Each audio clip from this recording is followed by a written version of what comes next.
the first time we came here. Oh, Paimon remembers! Nahita's consciousness had been trapped by the doctor, but we followed the clues she left behind to help her. Good memory, Paimon. I guess we may have stumbled upon this place at some point before. So much time has already passed since then, and it seems Sumeru's changing for the better now that Nahita's in charge, right? Paimon just hopes this peace will last a long time, and then Nahita won't have any more new problems to deal with. It hasn't been a long time since I've heard their voice. Since I did was it event really late. When I upload this to YouTube, this is going to be earlier than the other one, so sorry about that. Yes, but as long as we're around, it's hard to say what will happen. Yeah, guess you're right. We somehow always find ourselves right in the thick of it. Who knows what will happen next? Come to think of it, maybe it's all because of you. Maybe you're just a magnet for trouble. I was just thinking that you might be the problem, Paimon. Huh? Me? Before Paimon ran into you, Paimon never ran into any trouble. At most, when she was super tired, Paimon got caught in some strange whirlpool and sucked out into sea. And even then, you fished Paimon out. Anyway, for Nahita's sake, maybe we should think about heading to our next destination for now. Next up, Fontaine. Ah, look who it is. Hey, Running Dea. into you in a place like this. Let's go, Dea. I can see you two still love wandering around. Oh, it's Dia! Since when are we just wandering around? We're usually taking care of some serious business. Even though it may have nothing to do with our journey. But never mind that. What brings you here? I just finished a commission in the desert for a usual client of mine. Nothing too interesting. Just escorting a shipment of goods. I'm on my way to report back. That's when I saw you two all the way over there, chatting away. What were you two talking about anyway? You're preparing to the Sumerian head to Fontaine. I was just checking out the stuff. The house. Huh? Suspicious eyes. Can't say I saw that coming. Aww. But you are travelers after all. I guess you'd never stay for too long in one place. Bumping into you like this will become a rarity. I'll miss this song, that's for sure. I'm starting to feel sad just thinking about it. Hey, how about I gather a few mercs to escort you two? What do you say? Thanks, but no need. Oh, Paimon had no clue you'd miss us so much. But don't worry, we'll come back to see everyone when we get a chance. Sounds good. All you need to do to get to Fontaine is cross this stretch of desert and navigate some waterways. Knowing you two, I'm sure it won't be anything you can't handle. So, when are you leaving? We'll leave as soon as we're finished a few more preparations. Or it should be spontaneous. Oh, wait a sec. Paimon just remembered there are still a few dishes in Sumeru that Paimon hasn't tried Did we yet. try them all already? Now where's that list Paimon made? Okay. Suspicious. I see. Guess you won't be needing a going-away party or anything. It's sad enough to see you go like this. Though, now that I think about it, Sumeru wouldn't be what it is today without you. Seems true heroes always prefer leaving quietly. Usually. By the way, should we go say bye to Nahita? In her case, she would know from our dreams anyway. Oh, good point. Then there's no need to bother her in the real world. Then, I guess this is goodbye for now, Traveler Aw. Paimon. Whether as a client or a friend, you're always welcome to come find me. Take care. Bye, Dia. Aww. Goodbye, Dia. I definitely wish I could use Dia more. If only she was like she dealt more damage, that's for sure, then she'd be more, she would be used more, I'd say. Like, it already takes a lot just to get her to be in a somewhat viable state, but... Okay, I hear it. Ooh!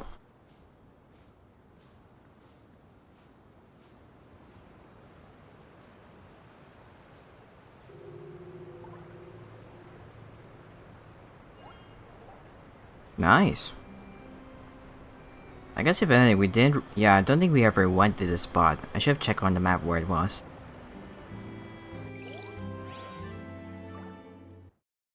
Oh yeah, we didn't. We never went here. I think we just completely split. Oh. I don't remember this plot. I think that might be in Fontaine, that's for sure. What the hell? What kind of world is this? It's like... I guess if it's like an elevated island, then it just goes down there. And then it goes even more down over there. Like, I'm so curious what that part of the world is like. That is so... Like, look at even this spot. Why is it so short, basically? Oh, this is Fontaine music. Oh god, no. It has begun. Our Hydroculus, farming.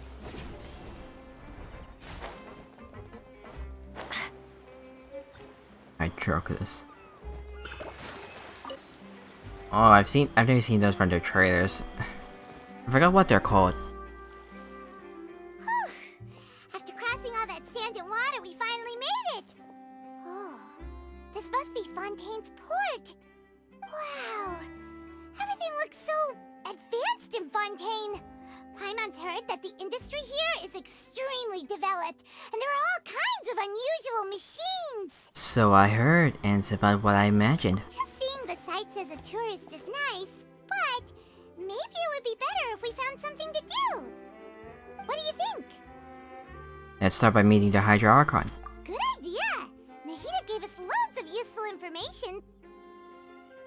Seeking out the Seven is probably still our best source for information at this point. Our journey is to find my sibling and also to find the truth. Yeah! The more we can learn, the better. So, what do you think the Hydra Archon's like? Will we get along? Nahida said that she has a very unique personality. Also from what we've seen of the trailers. To learn about a nation's god, start with the nation's people. There seems to be some locals talking over there. Let's go see if we can join the party. Let's go. Yeah, this enemy seems to be more Sumeru flag than Fontaine flag. If you ask me, it's a tragedy how things ended for him. Clearly, he was a pretty decent person. Yeah, I didn't expect that kind of ending for him. I thought he would at least fight on a little longer for his family. I was expecting a sudden plot twist, but it's a pity that it never happened. Still, his story is quite the tearjerker.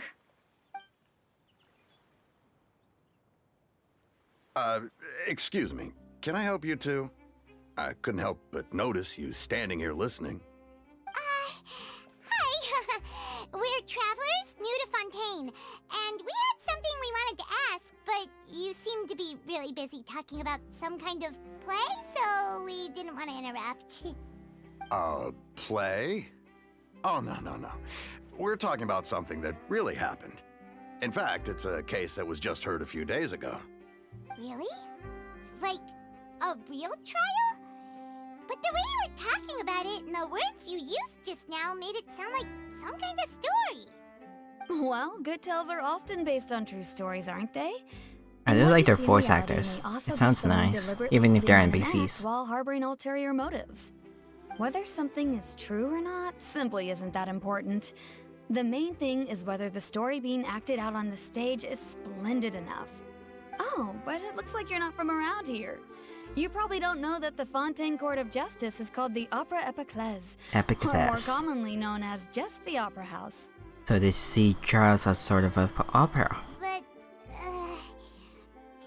Okay, this will probably be the only time my French, the things I learned in French will come in handy. Fontaine's way of doing things. Well, it's gonna be a while for me to remember this stuff. Trial is usually a very serious thing. No worries. Other visitors to Fontaine have wondered the same thing. You could say that we just don't want to waste the moving stories behind those cases. And as for your worries about whether the cases are treated with due reverence, we have the absolutely just and honorable Chief Justice Neuvillette, as well as the Oratrice Mécanique d'Analyse Cardinal, a machine created by the Archon. Between the machine and the Chief Justice, false charges and injustice are a thing of the past now. Oratrice Mécanique d'Analyse Cardinal. I want to hear that again. Oratrice Mécanique d'Analyse Cardinal. So this is the nation of justice. Pure trees? Is it some kind of machine too? Oh, Paimon's curious. We should check it out if we get the chance. Wait, Paimon almost forgot to ask you our question. Do you know what we should do if we want to meet the Hydro Archon? Oh, that's easy. Just go to the Opera House. Lady Farina practically lives there. You could definitely say it's her biggest passion. Huh. I think what they mean is that they wish to speak with the Archon personally. In that case, I'm afraid it's going to be a tad more difficult. You'll have to make an appointment well in advance, and it'll depend on whether or not she has any time slots available. Sounds about right. Make an appointment. Time slots. Huh. Is the Hydro Archon super busy taking care of official stuff? Wait, didn't you say that she's always at the Opera House? No. Lady Farina seldom takes an interest with the nation's affairs. The reason it's difficult to make an appointment is simply because she's incredibly popular. That's right.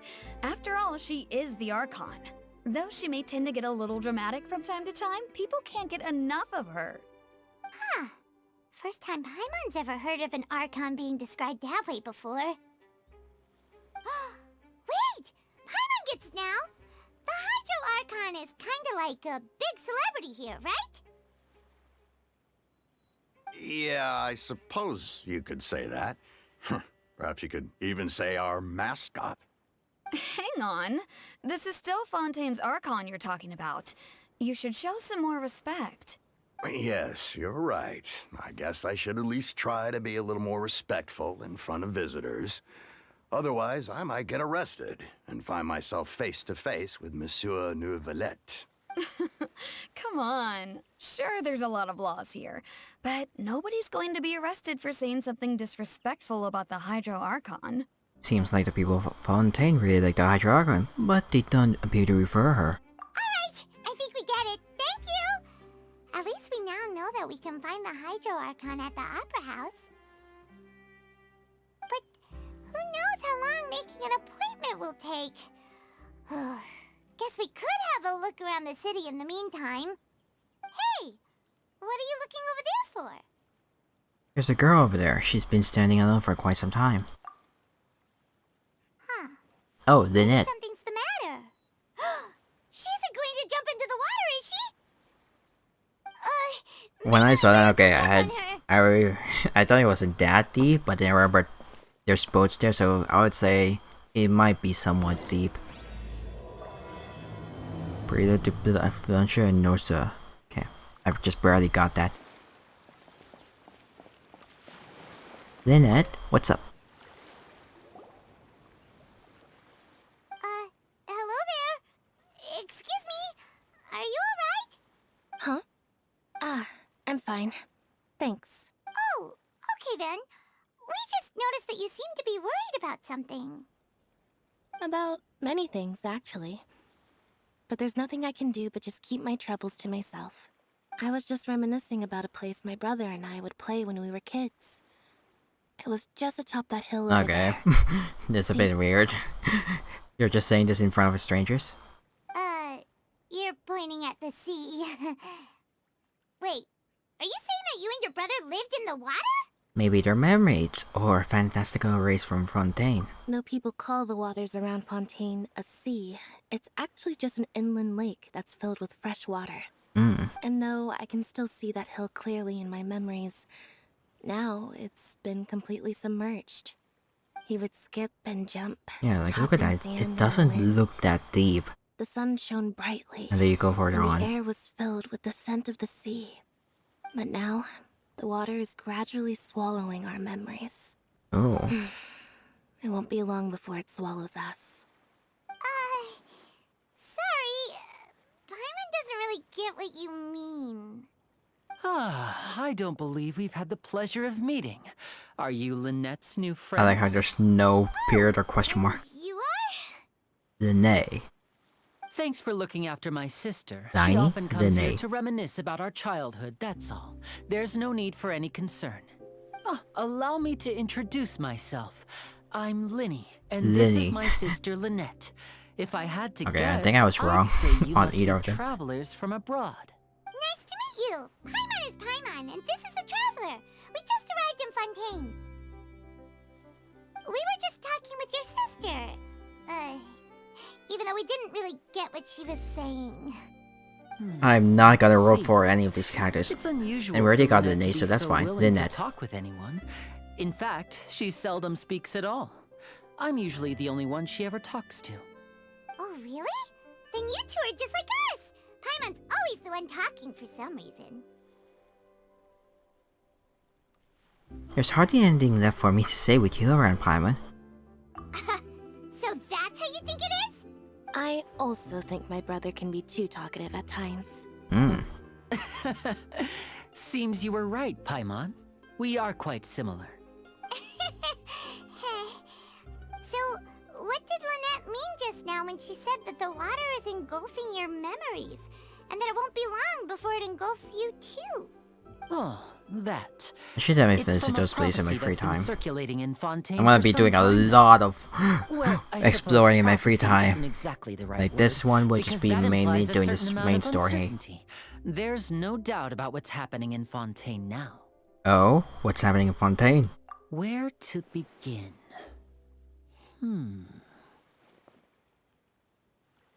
Let's put that question on hold for a moment. We still haven't formally greeted each other yet, have we? Did all the introductions earlier not count? Hello, traveler. Hello, Linné. Liney. I don't know, I'll probably just keep getting that one messed up. And hello, Paimon. What? Hey! Why didn't Paimon get a handshake? You're not poking fun at Paimon, are you? It's like a pat on the back or something. Please, don't take offense. But the problem is I couldn't even Just see where their hand consider it a went. sort of etiquette we have here in Fontaine when making new friends. You... Oh. Oh, I completely messed up. Right then. Well, Paimon's just happy to have a local friend now. By the way, we were just getting ready to go to the Opera House to meet the Hydro-Archon. Would you be able to show us the way? So you're going to see Lady Farina? No problem at all. In fact, I was planning to go to the Opera House later myself. I'll gladly take you once I finish things here. Please, follow me. Follow me. Oh, it's already night.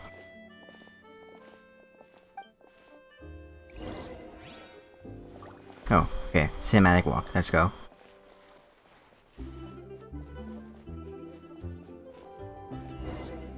What's up?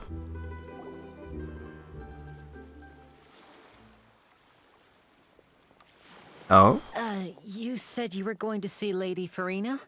Well, Farina. it seems Lady Farina has come to see I was you. when I first saw that, it's like Fiorina. It says Farina. I think her name was Clarind.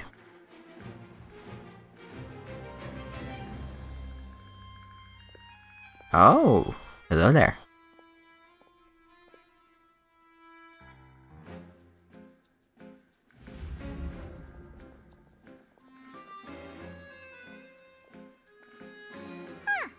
So, she's the Hydro-Archon? But how did she know we were looking for her? My dear people, rich and poor, Hearing the those with full, cup in the voice hand, and full time. those with nothing at all. Raise your glasses in celebration. If you don't have one, then just raise your hand in lieu. You can definitely tell her personality just from her voice. It's so... I'll say bratty. In low. As you can all see, two unfamiliar travelers Like have those arrived eyes are in so our nation. different. It's so Come, unique. Let us make a toast in honor of this traveler and her companion, who have journeyed here from distant lands. Distant lands.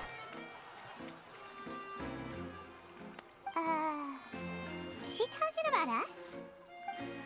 Nobody here seems to be holding a glass. That's true. Why would they be holding glass outside unless they're in the restaurant? I've long heard of the turmoil and chaos you left in your wake as you visited other nations. But I welcome you nevertheless. No, I have come to receive you personally. Fear is for insignificant cowards. Oh my gosh, that I voice. am a god, and I will never entertain the notion of such meaningless wariness. You can be rest assured. I see clearly your sincerity. Fear is for insignificant cowards. I am a god. It's like that. I see clearly your sincerity. It's so good. Of course, seeking an audience with me is the May. most sensible thing to do. It will allow you to truly behold my power and witness my authority. Intelligent people always gather under the Oh my. correct banner. I, Focalor, Focalor. hereby welcome you to the nation of Hydro and acknowledge the value and significance of your trip. Now, you may rejoice in this. Now you may rejoice in this. Well, finding the Archon was easy enough. Yeah, Paimon still can't believe it. Feels like we've only been here for a few minutes. It's literally just minutes. But the Hydro Archon's entrance was, how should Paimon describe it? A little over the top?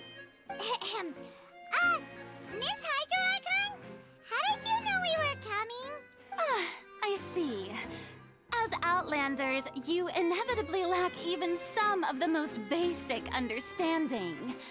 Don't forget that even the gods can be divided into the mediocre and the excellent.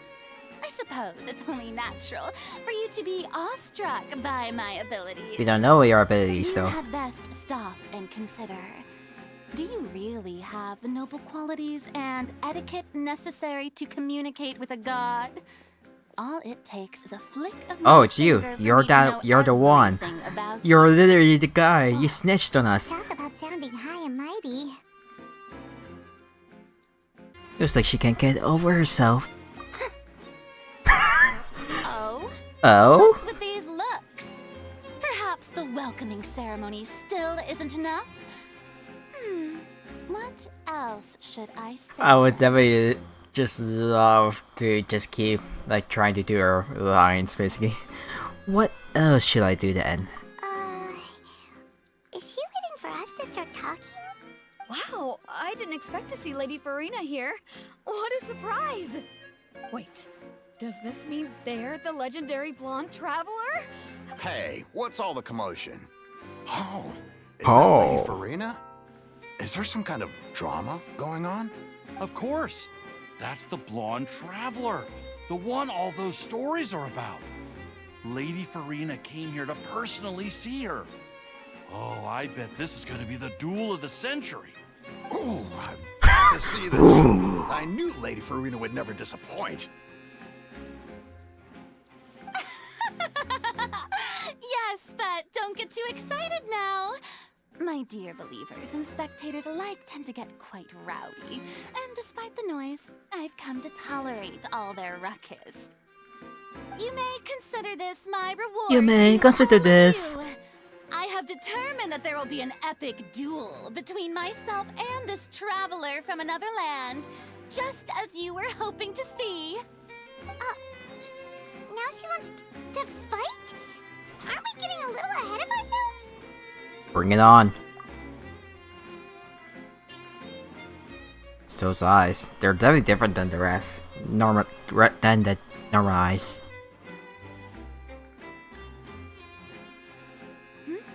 Are you not afraid? Are you Might not I afraid? remind you that this is a duel against the divine. Are you not afraid? What are you trying to do, traveler? Ooh, Provoking a god in front of her people? that's a cool voice. I mean, we've definitely done a lot of provoking from other gods. Stand down, Clorend. I admire her bravery. Well, I think it's mostly You Raiden. have the courage Raiden, to draw though. their Everyone else sword is against cool a about it. god. She is obviously a true warrior. Unfortunately, people nowadays only crave to be thrilled, and a mere duel will not slake their thirst for excitement. Huh. Yeah, she's right. Just a duel wouldn't be all that interesting. On Araneus, criminals are always requesting duels to defend their honor. I'm getting a bit old, to tell the truth. You see. Then, as the god of justice, I shall face this traveler in another kind of duel. A duel in court! Whoa, all right! Now that'll be worth seeing! Right. This is Fontaine, after all. Such a grand opera house, it would be a pity not to use it. Why do you care so much about the crowd's reactions? Seems you've spent a little too much time in the opera house. Besides, how exactly do you plan to have a duel in court? You mean you're going to put us on trial? And we haven't committed any crimes. We literally just arrived here. Oh, we have reason to put you on trial. It's obvious, isn't it? Obvious? According to Fontaine law, no one is permitted to release any flying objects within Fontaine city limits during the first 3 days of each month. You are clearly guilty of violating this law, no? Oh, so that's what they've done wrong. That's our Lady Farina. No one knows the laws of Fontaine like she does. You call that obvious? What kind of law is that? Wait, I mean... flying object? You mean China? Precisely! Now, if you two have no objections, then in the name of the Hydro Archon, I order your arrest. My apologies, Lady Farina. I don't mean to spoil the fun. But if you would allow me to interject, I don't think that Paimon here meets the definition of a flying object. You tell her, Linny! Linny. Finally, someone who's not crazy. How could anyone call Paimon a flying object? Ah, great magician Linny, my beloved citizen. I'll permit you to object, but how exactly do you plan to prove your claim? As a magician who just rained on your parade, I naturally should shoulder the responsibility of saving the show. So, with such an audience gathered here, allow me to perform a trick for everyone. Oh, I just barely saw the fire vision. Oh. Ta-da! Like a balloon. What's that on Paimon's back? Hey, when did you do that? Ah, when Liney patted you on the back.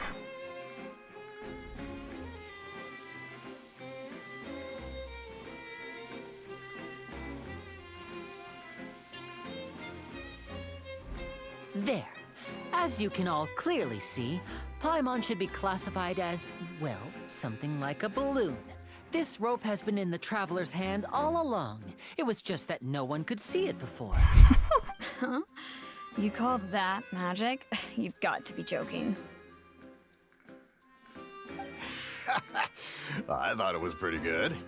Nice one. Huh. I'm not sure what to think. It seems Lady Farina's charges no longer hold water.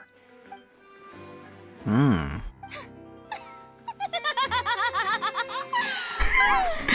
Oh my god. Amusing. Very amusing, Linny. Linny. Just the sort of unexpected twist that I enjoy. With you here, today's performance can finally be called complete. Performance? You see all this as a performance? In which case, consider the matter of your trial resolved. The god of justice will not bring charges against an innocent person. But when there are valid grounds, I will not only judge travelers from abroad, but even the gods of other lands.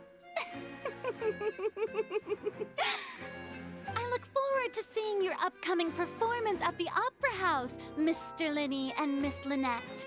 That's enough for now. Toodaloo!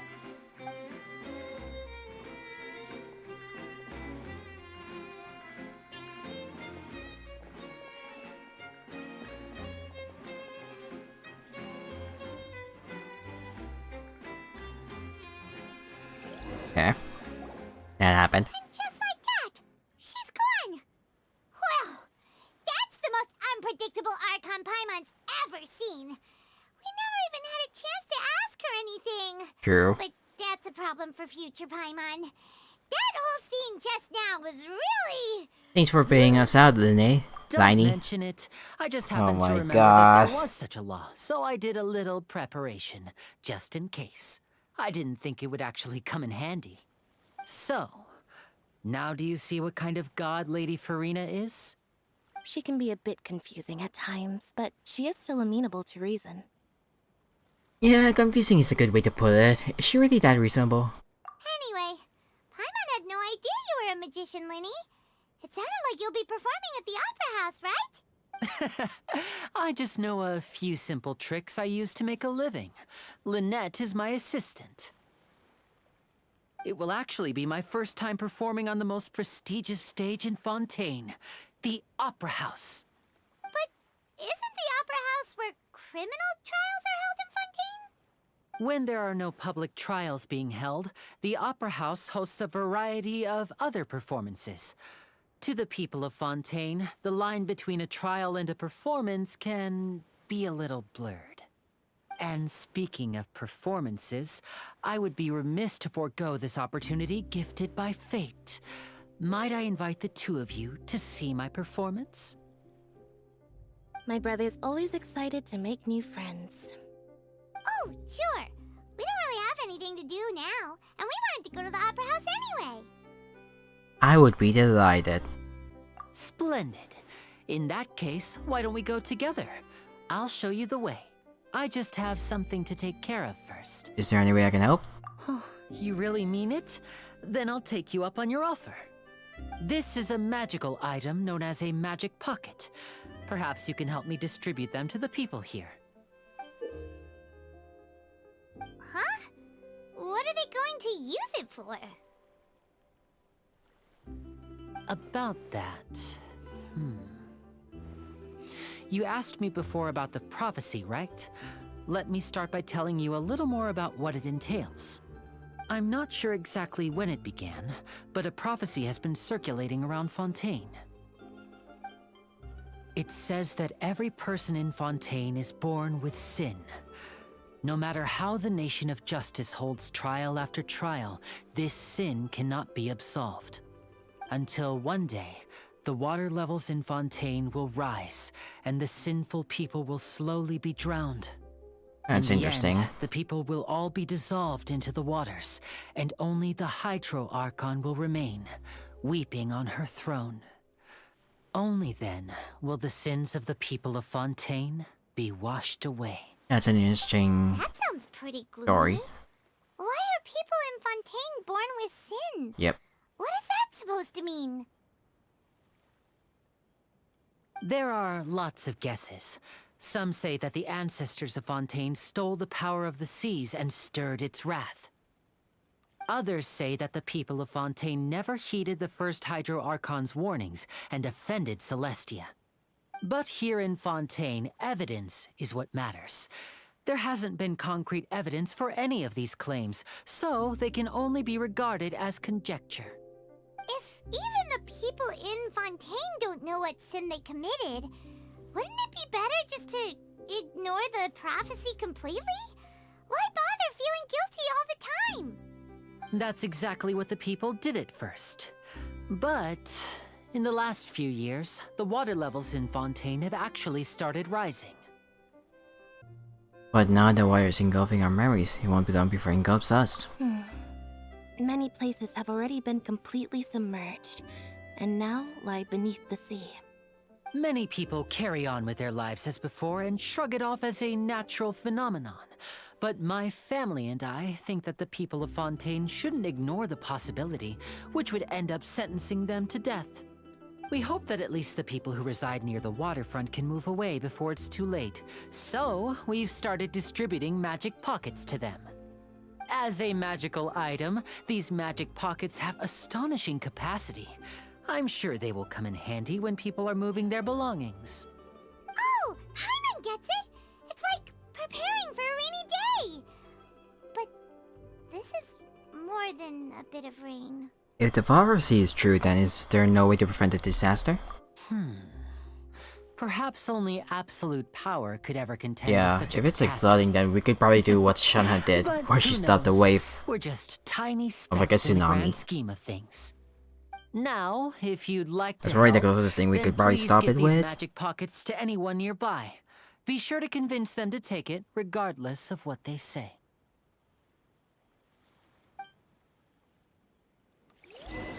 I like how it's like around an hour of streaming and 40 minutes of recording, and we haven't really gotten that far yet. Still on chapter What's 1. this? But usually their So you story also chapter believe usually in the takes prophecy. long, around 2 hours-ish. Keep it. I won't have any use for it. What? You mean you don't believe in the prophecy? No, I believe in the prophecy.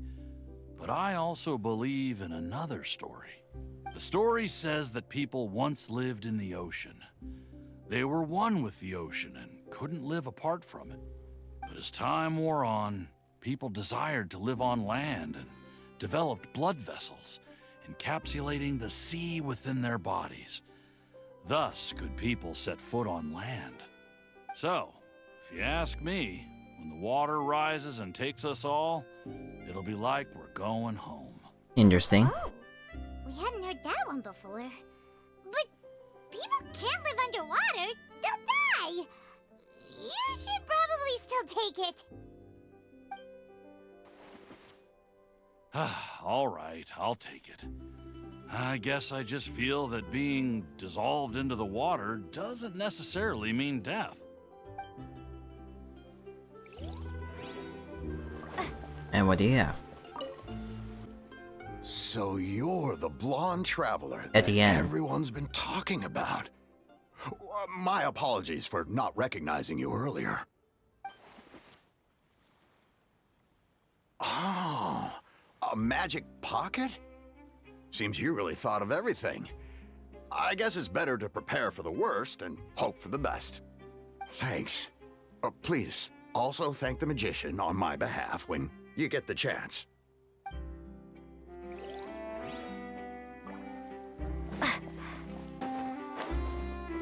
Got a tea. Huh? I don't want that thing.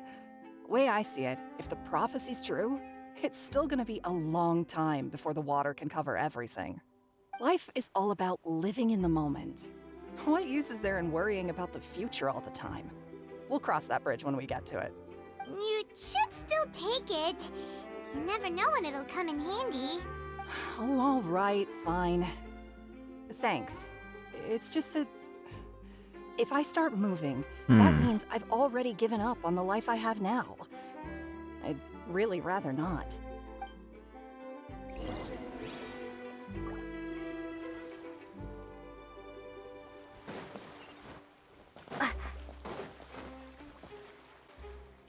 Oh, you already handed out all of the magic pockets? That was fast. So, what did people have to say? No kidding. I heard some interesting opinions. Many are quite stubborn. Yes, but that will change once disaster strikes. I know they'll change their minds, so it's only right to help them prepare. Is there anything else you need to do before we leave?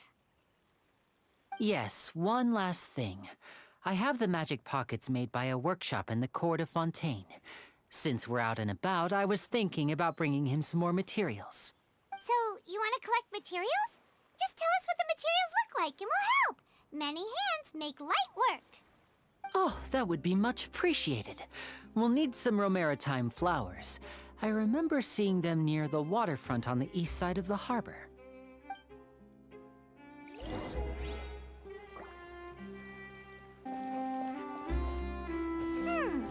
It seems we have to use Hydro to collect Romaritime flowers. Maritime. I need a hydro?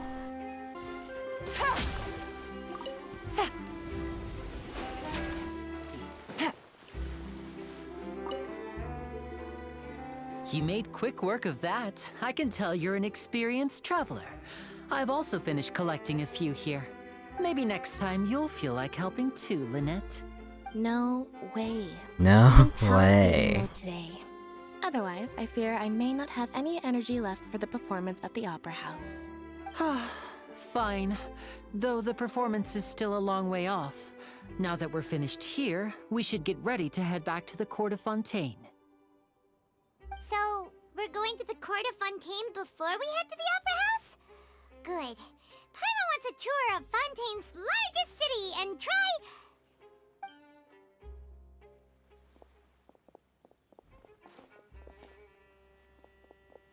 Wait, shh. Have you noticed that person over there? The young girl. Huh? What's wrong with her? Paimon didn't notice anything. She's obviously a thief. Magicians and thieves practice similar methods. We divert attention, and a distracted audience is one that won't discover what you're really doing. Watch her movements carefully.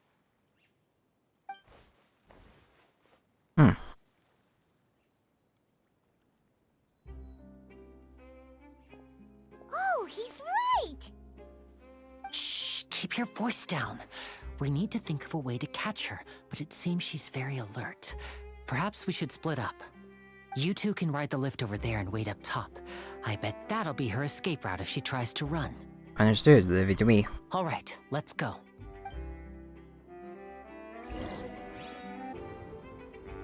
You can that is really high up though, look at that. It's like more than 100 meters, more than 125 meters, that's really high. If anything, it does provide a good view of the land, I'd say. There it is. The road opens up before those with noble hearts. Let's go. And there it is, our first land of... Okay. So our first goal should be trying to find Catherine.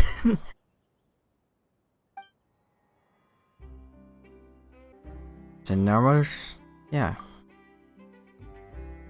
Oh, water. The water's speaking to me?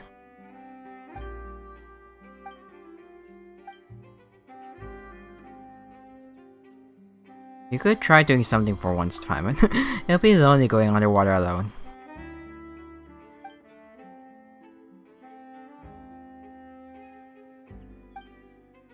Then I'll fish you out again.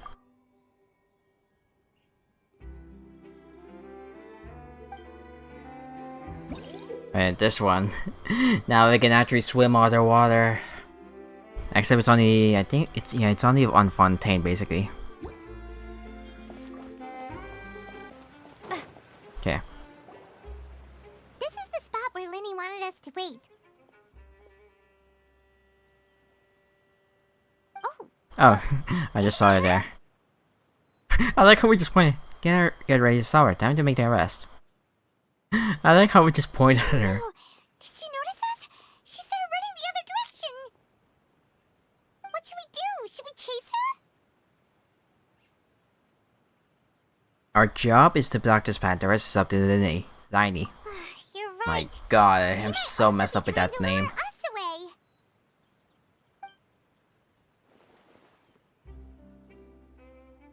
Nothing's happened for a while now. Paimon wonders if Linny caught the thief. Let's go find Linny.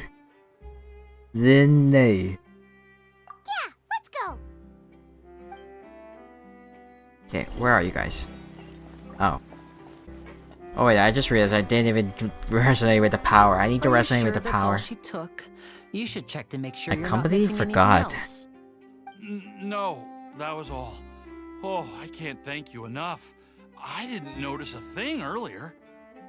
Anyway, I should be going now. Thanks again. Oh, were you returning what the thief had stolen? That's right. Pity I wasn't able to catch her. She distracted me by dropping the thing she stole on the ground. I saw the general direction she went, but Linny twisted his ankle, and I needed to make sure he was okay. Oh. Oh, did you get hurt, Linny? I'll be alright. It's just a twisted ankle, that's all. In fact, it's feeling better already. If you want to play at being a hero, at least try not to get hurt doing it. Imagine what would happen if you managed to derail our performance as a result. You're right. Sorry, Lynette. I have to admit that the thief was even more skilled than I had anticipated. But at least we were able to get the stolen items back, so it wasn't a complete failure. turned out all right in the end, though. Lily's initiative paid off! All right, let's put this little detour behind us. We should go to the court of Fontaine now. Okay. Okay, nice, you gave me time. Let me resonate with the power of water.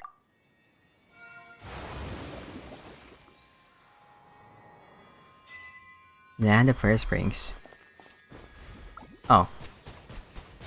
Oh, it's draining my health. I didn't know that. God, I like that final shot.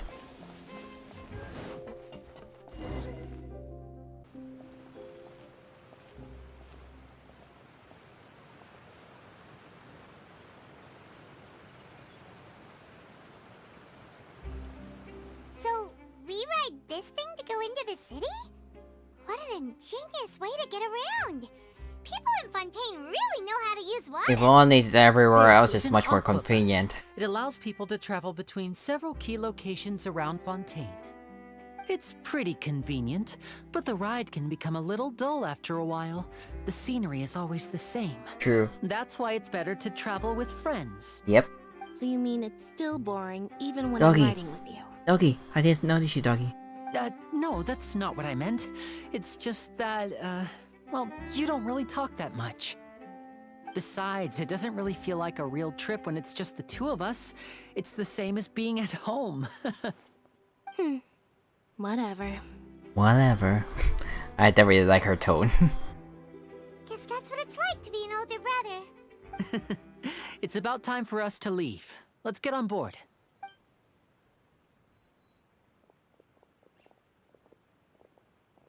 Who? Did I just see Charlotte? That is definitely Charlotte. It's been a while, Charlotte.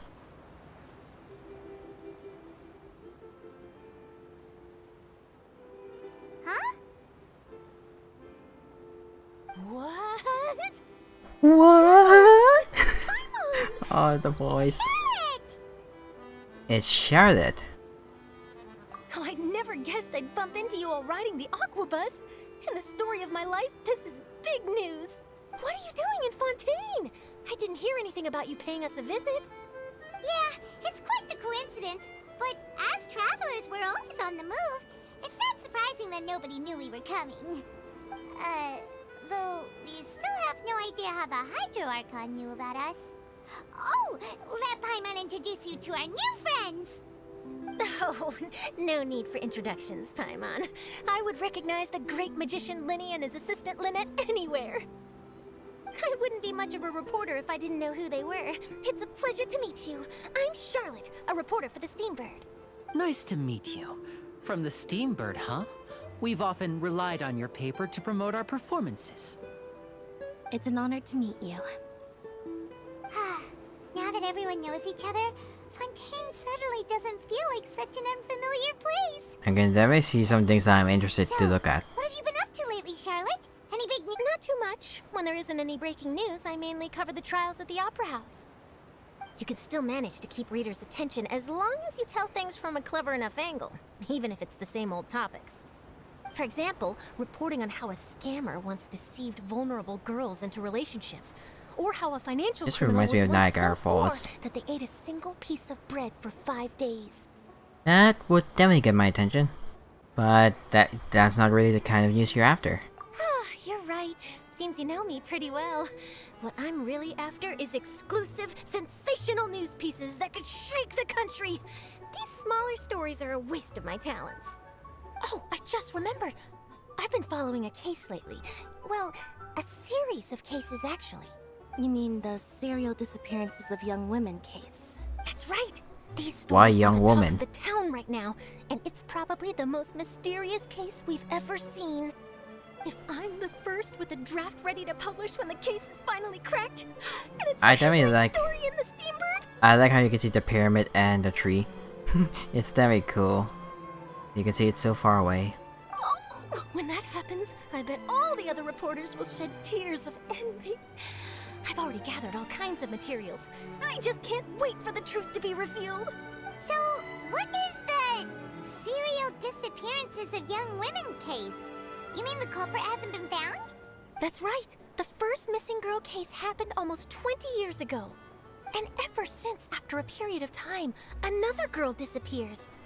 What the cases have in common is that the girls are all of a similar age, and that they've all vanished without a trace. But the scariest part is that to this day, none of the girls have ever been found.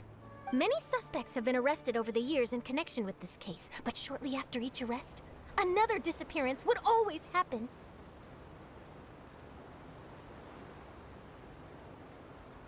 Then there must be more than one criminal at work. Yes, it's possible. But either way, I believe that every case has some precise truth behind it, waiting to be exposed.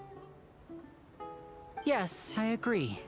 And at the very least, the family of those missing girls deserves some sort of explanation. I just imagined for a second what I would do if Lynette were to suddenly disappear. I'd pay any price to get her back, and then find a way to track down the culprit. Please don't imagine that, Linny.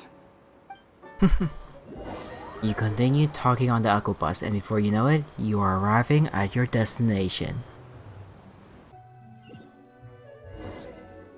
I heard something on the mini-map. Hey, we're almost there, look! Ooh.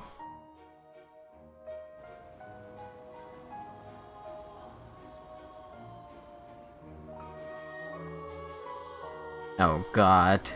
I hope there isn't too much things on the ground underwater. Plus, if anything, this just reminds me of Basing Say. Except instead of rock, they're using water to move around.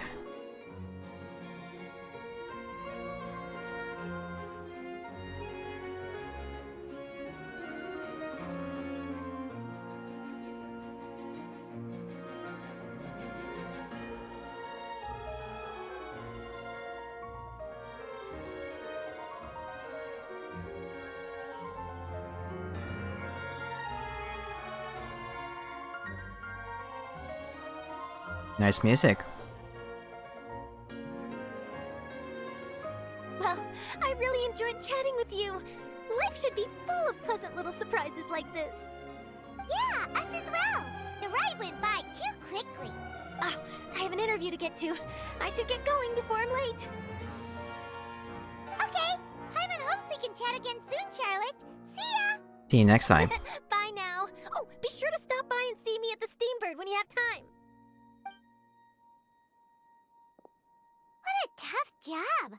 Always running around and interviewing everyone. Well, where should we go now? If you don't mind, how about we stop by my home first? Besides, I still have all the materials we collected. Sure, we wouldn't mind at all. This city is so huge, Paimon wouldn't know where to start anyway. Yeah, we need to explore the city. What the hell is this city, basically? It's the same thing as probably what I would feel in Sumeru also. But I guess if anything, this is the menu.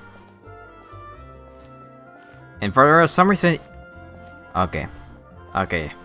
For some reason it just reminded me of Sonic 06. Soliana City? I think that's what it's called.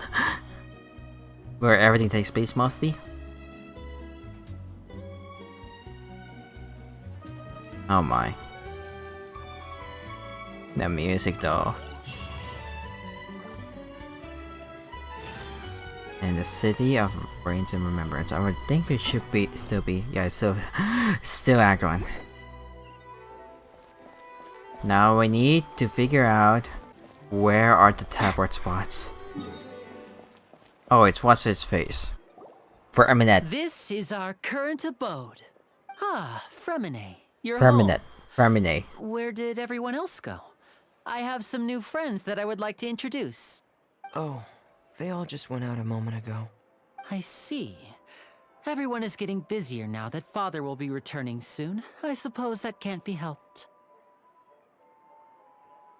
Allow me to introduce you to my little brother, Fremine. He is a phenomenal diver.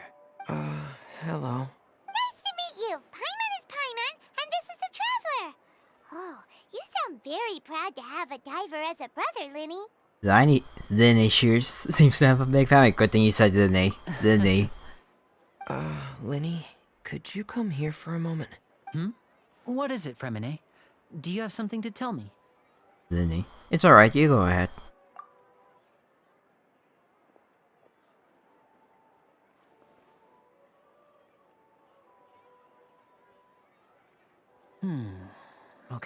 I see. Is everything all right? Oh, it's nothing. We were just discussing a little housework. Sorry for the interruption.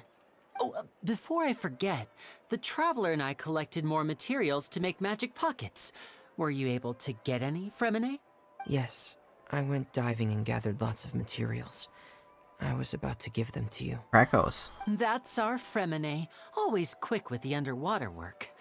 All right, I'll take these to the workshop.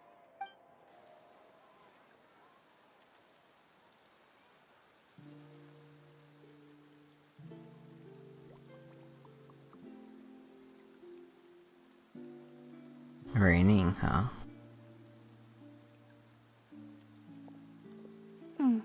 Looks like rain. Oh, you're right. But wasn't it clear and sunny just a moment ago? Fontaine's weather sure is weird. I'm afraid that's just how it is here. It often rains on days where there are trials being held in the Opera House. Okay. Don't worry, it'll clear up soon enough. That's telling me something. That's a very good way to know that there's a trial happening. There's a legend about the rain that I tend to believe. It said that a dragon of water once resided in Fontaine. Oh. Though we don't know where the dragon went, every time it weeps, the skies will cloud up and pour out rain. When I was a child, my mother told me that if I wanted to go outside and play, I should yell toward the sky at the top of my lungs. Hydro Dragon! Hydro Dragon! Don't cry! Could that Hydro Dragon be the Elemental Dragon Fontaine? Another one of the Elemental Dragons of Tifat. If it's an elemental dragon, then having the power to make it rain wouldn't be very unusual. Let Paimon try something. Hydro Dragon, don't cry! Oh, I see a teleporter, nice. Doesn't seem to be of any use. It is just a legend after all. You know, you might be a more popular magician if you understood the concept of romanticism. Or could at least play along. Sorry. It might be because we've never met the Hydro Dragon. Perhaps it can't be comforted by the words of strangers.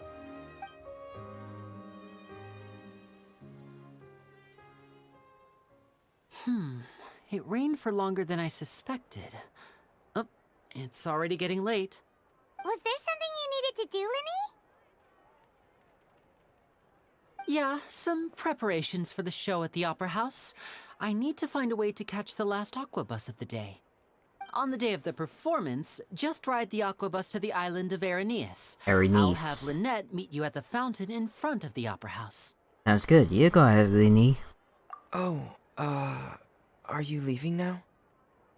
What is it, Fremine? I'm in a hurry. Oh, I get it. You feel nervous delivering the materials for the magic pockets, is that it? Perhaps we could trouble the Traveler to help us take these materials to the Beaumont workshop and deliver them to the owner there? I'm afraid that Fremine can be quite introverted, and the boss there tends to be pretty talkative. Fremine has always been a little afraid of her. No trouble at all! Don't worry, we're on the case! Sorry for the inconvenience. I'm quite useless when it comes to such tasks.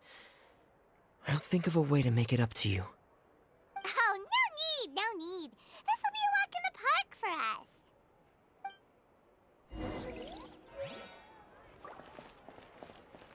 Thanks again, you two.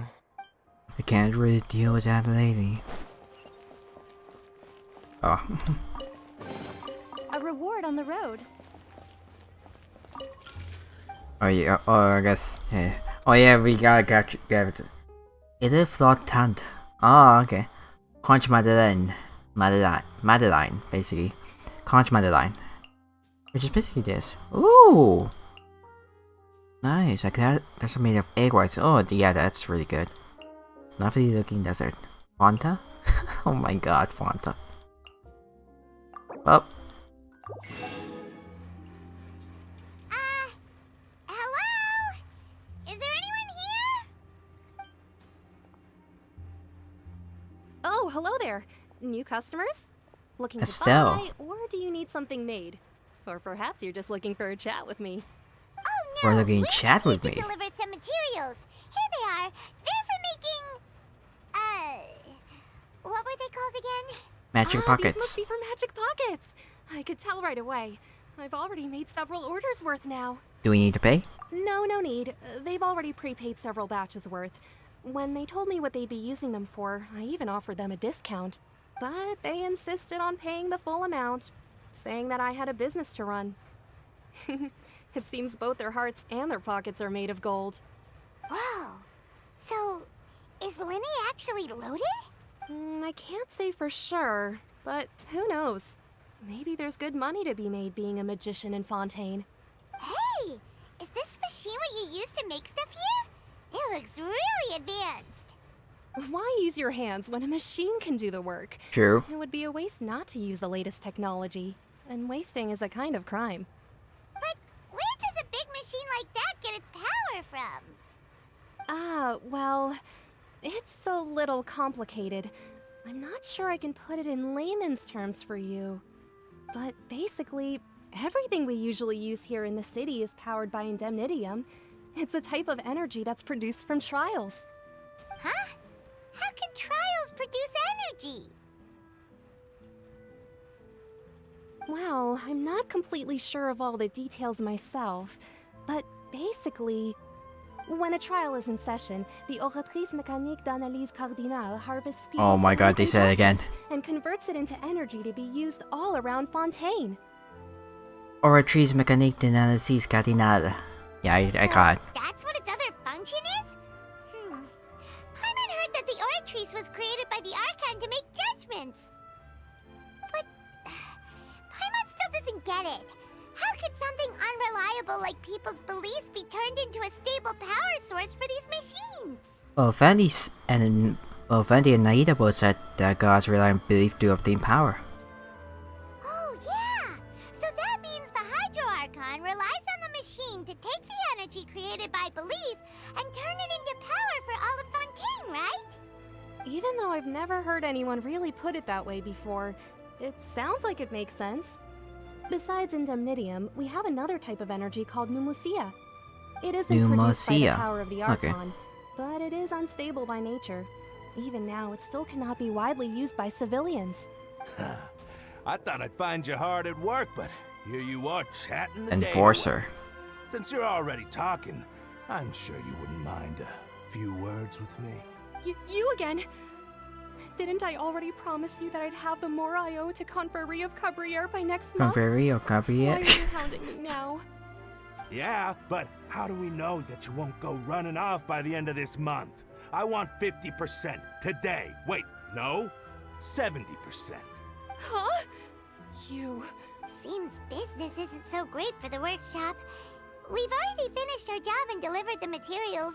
Maybe now's a good time to leave? You're right, sounds like the usual case of someone owing somebody else money. Hey, hold on! A child. Before you go around trying to collect payments, why don't you settle your own debts first?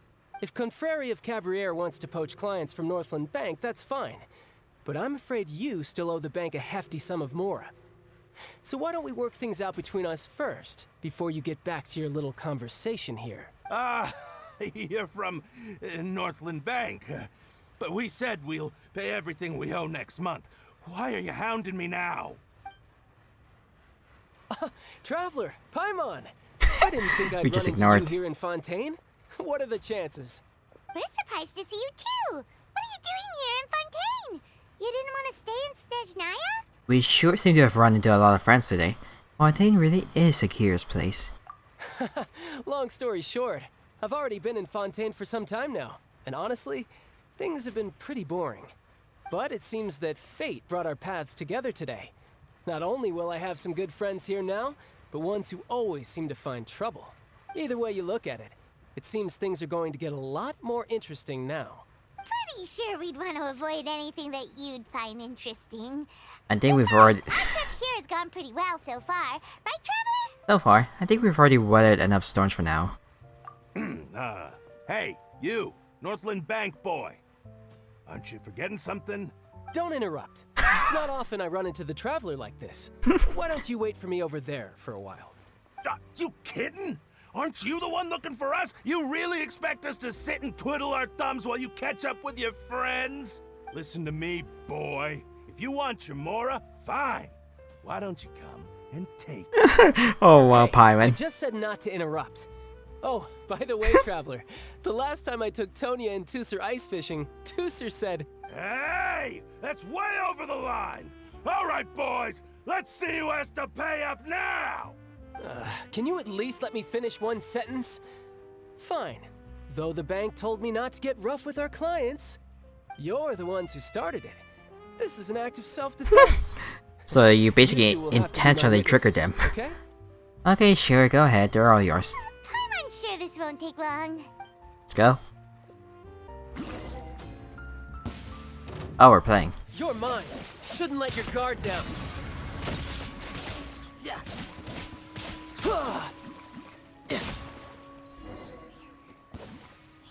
That was something. Ugh, what's your deal, Brad? How are you so strong if you're just a staffer from Snezhnaya's Northland Bank? Wait, don't tell me you're... Oh, now you notice. It's a little late, don't you think?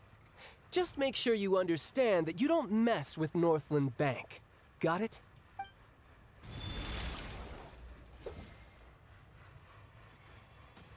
Huh? Now's my chance! I like how you scream, now's your chance. Wow. Huh. That was weird. What just happened? Are you feeling alright? I'm not sure. It's as if I suddenly lost control of my They hydro ran powers away. when I needed them. Yeah, they're running away. Maybe there's something wrong with my vision? Strange. How could that happen? First time Paimon's ever heard of someone losing control of their vision. Never mind. It doesn't matter. If I want to stay sharp, I shouldn't be relying too much on my vision anyway. Besides, I always have my delusion in case I need it. You better not use your delusion too often. I don't have a vision to that. Don't ask me. What are you doing in Fontaine, child? I don't see its work for Northland Bank. Well, I guess it's because I've been in a bad mood lately. Huh? What kind of reason is that? Wait, since when do you feel down about anything? I don't know. Maybe I still have a lot to learn about myself. But recently, there seems to be some sort of restless power stirring inside of me. And I don't know why, but every now and then I feel like I'm in a terrible mood. Maybe you losing control of your vision just now is connected with that power you're feeling inside. That is a possibility. So about this part, do you have any idea where it came from? I can't remember if I ever mentioned it before, but when I was 14, I fell into some unknown abyss. Okay. It was during that time I learned nearly all of my abilities. The one who took me under her wing and taught me was named Skirk. She was always quiet and very mysterious. Nobody knew where she came from or what she had been through, and she was always very strict when teaching me combat techniques. One time, I asked her why she was willing to take me on as an apprentice. From what I could make of her answer, it was because I had awakened it, and traces of it remained on me. She said that all my combat training would be useful in the future. But what is it? What did you awaken? She never explained that, but my guess is that it's related to a dream I saw when I had just fallen into that abyss. In my dream, I was in the deepest depths of the sea, and the boundless seabed was all around me. But in front of me appeared a whale that was so massive, I felt like I couldn't breathe. A whale? Oh, that sounds familiar! When we fought against you before, you summoned a huge whale that seemed to leap at us. Is that the one? That's just an abstract form of a whale that I create using my elemental powers. It takes that shape because the scene I dreamt of the whale has always been stuck in my mind. I'll never forget it. So you used the whale as inspiration for one of your moves?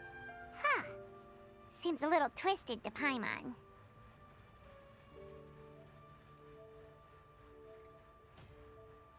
So why don't you just go ask your master?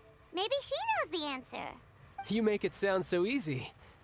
Ever since the incident I experienced there, I've never stopped searching for Master Skirk and that unknown abyss. But it's been years now, and I've still found nothing. There isn't even a trace of the place where I remember falling into the abyss. Oh, it sounds like some kind of ghost story. Yeah, I'm out of leads at this point, but there's nothing more I can do. It seems that strange encounters in this world tend to be elusive like that. Oh, seems the time really flies when I'm talking with you. I just remembered I have somewhere else I need to be, so I should get going. What? More work for the Northland Bank? No, it's more of a personal appointment. Lately, I've been sparring with some of Fontaine's official champion duelists whenever I'm feeling bored. Official champion duelists? You mean it's their job to duel? Yep, in Fontaine, before a criminal goes to court, they're given one chance to defend their honor by requesting a duel with an official champion duelist. The champion duelists are all powerful fighters selected from among the nation's best.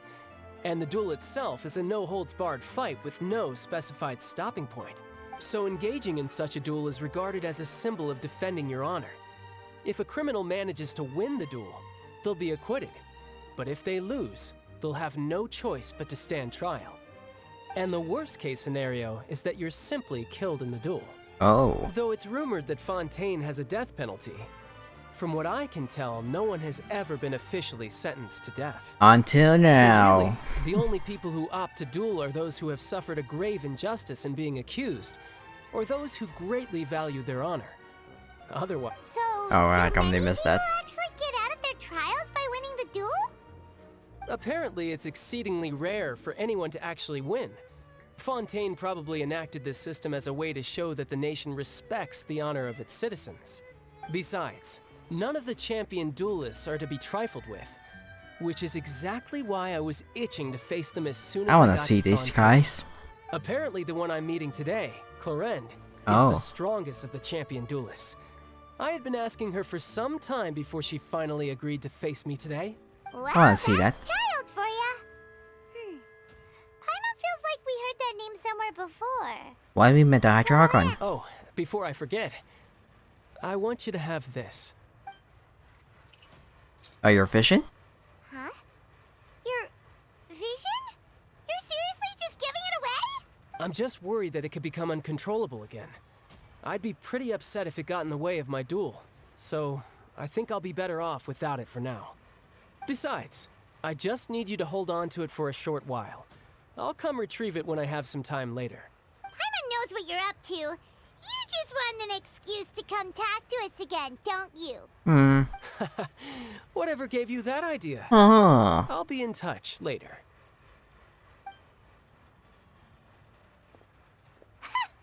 That sneaky guy. He said he's been feeling down lately, but he seemed the same as ever to Paimon. Well, seems we don't have much to do for now. We might as well walk around and see the city before Lenny's performance. Might as well. Gotta find those teleporters and increase the map, basically. Wow! Who could have seen that coming? The reporter who was barely around for most of the story was the murderer all along! Hey, don't put her down, Paimon. It's rude to spoil the mystery for everyone else. Sorry. Paimon was just surprised, that's all. Whew. Paimon never saw that twist coming. The murder mystery novels here are amazing! Do you have any idea how long we were loading here? The whodunits here in Fontaine are a lot different than the light novels you see from Yai Publishing House. Both have their merits, but Paimon thinks this style of novels are more, well, novel. Yeah, they're just like wasn't mostly letters. When the mystery is Words. uncovered, especially in the one Paimon was just reading. You should buy a copy and read it too. I'm good. You already spoiled who the murderer is. Oh, sorry about that. Paimon will be more careful next time. Hey, shouldn't we be heading to the Opera House to see Linny's performance soon? It's almost time for the show to start, so we should get going. Linny said that the Opera House is on Aranea, so let's go ride the Aqua Bus. Oh my god. What's this? Oh, Fane. How do you do? So... what's this? Yeah, like, it's so cute though. When does that...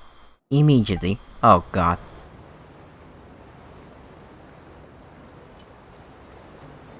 So I guess Welcome to the Navia line. I am Elfan. Elfan, okay.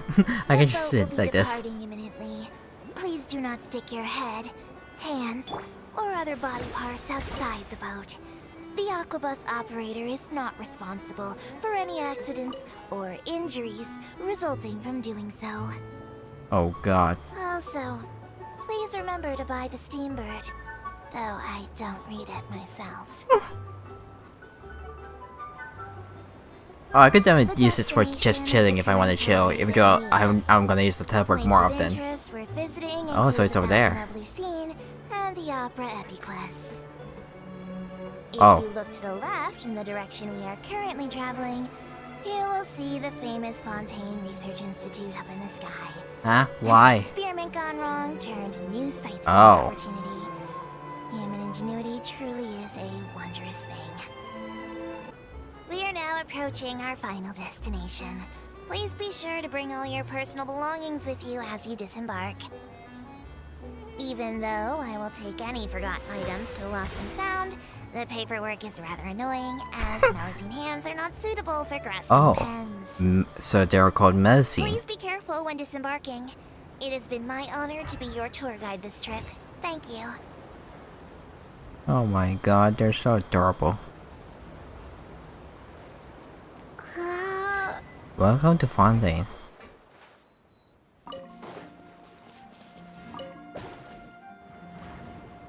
Oh.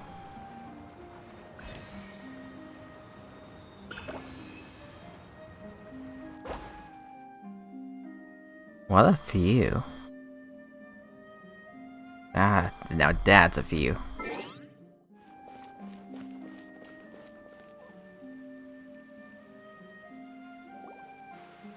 Whoa! Now this is fancy! The Opera Epiclese. What a place to hold a performance! No wonder Linny and Lynette were looking forward to it. Huh. Looks like there's a lot of people standing around the fountain up ahead. Oh, Archon, please bless us with a bright and Juliet healthy or child. Joliet? We pray. I don't know why you always feel the need to ask so much. I'll be happy as long as our child is healthy and lives a peaceful life. I guess if they're our kid, then there's no doubt they'll turn out smart. Maybe this is one of the customs in Fontaine. There sure are a lot of couples here. Vache. Ah? Vache? Huh? What's wrong? Vache. Vache. Did you just say something, Paimon? No, Paimon didn't say anything. Are you hearing things? Strange. Whose voice was that just now? Welcome to the Fountain of Lucine. All the water flowing through Fontaine converges here. It's customary for newlyweds to come here and wish for children. Lynette! You scared Paimon! When did you get here? Lenny asked me to wait here for you, remember? Right. By the way, Lynette, I seem to hear a faint voice just now. What do you mean? It seemed there are a as lot of people here right now. it seemed as if the voice was coming from the fountain. Hey, you're not trying to scare Paimon, are you? Besides, it's the middle of the day. It's not the... Oh my, I already messed up. I might be able to tell you something that could help explain the voice you heard. In fact, you might not be imagining things at all. I suspect that what you heard is a result of your hypersensitivity to the hydro element. Others in my family have had similar experiences. Oh. It's because of her sensitivity to the hydro element? But what would hearing a voice have to do with elemental power? When do you cry, Paimon? Wait, what? What does that have to do with anything? Just answer me. When do you cry?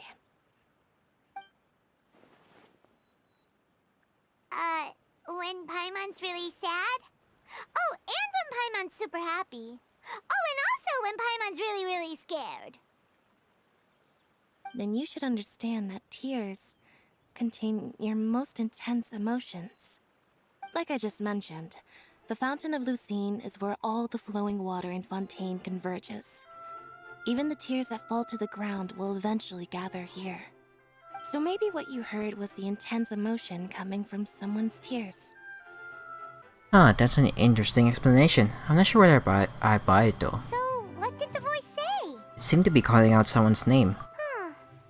If you were hearing their emotions, then Paimon wonders what happened to them. Rather than worrying about them, we should worry about my brother first. Don't let that calm look of his fool you. He tends to get pretty nervous just before a performance. So chatting with Linny might help him relax a little before he goes on stage. Oh, right. That makes sense. Let's go in and see Linny.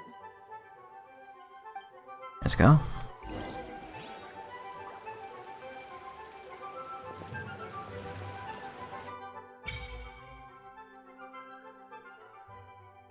Oh. So it's over to this guy, Fontaine. Oh my god. I just wonder what the fountain is gonna look like in the future. Once we get all the sieges.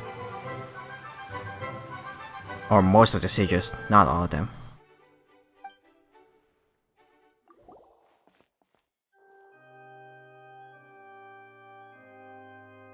Ah, Traveler and Paimon. Good to see you. I knew you two would come. Are you kidding? We wouldn't miss it for the world. We've been looking forward to it. I can tell, judging by how early you've arrived. But you're actually right on time. The audience still hasn't started entering the venue yet, which means now is the perfect chance for us to take you to the best seats in the house. Wait just a moment, I'll fetch the tickets.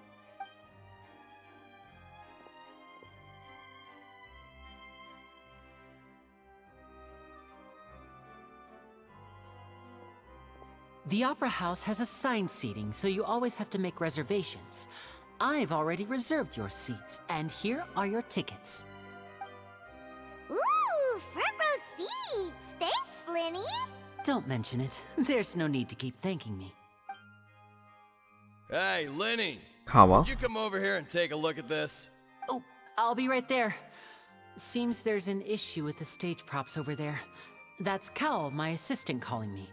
I'll go lend him a hand. Sure, best get busy. Yeah, we'll just go to our seats. You go ahead, Linny. Okay. Anything here? No.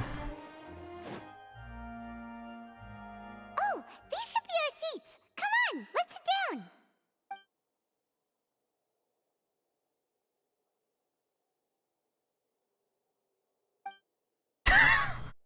Oh, it's what's his face.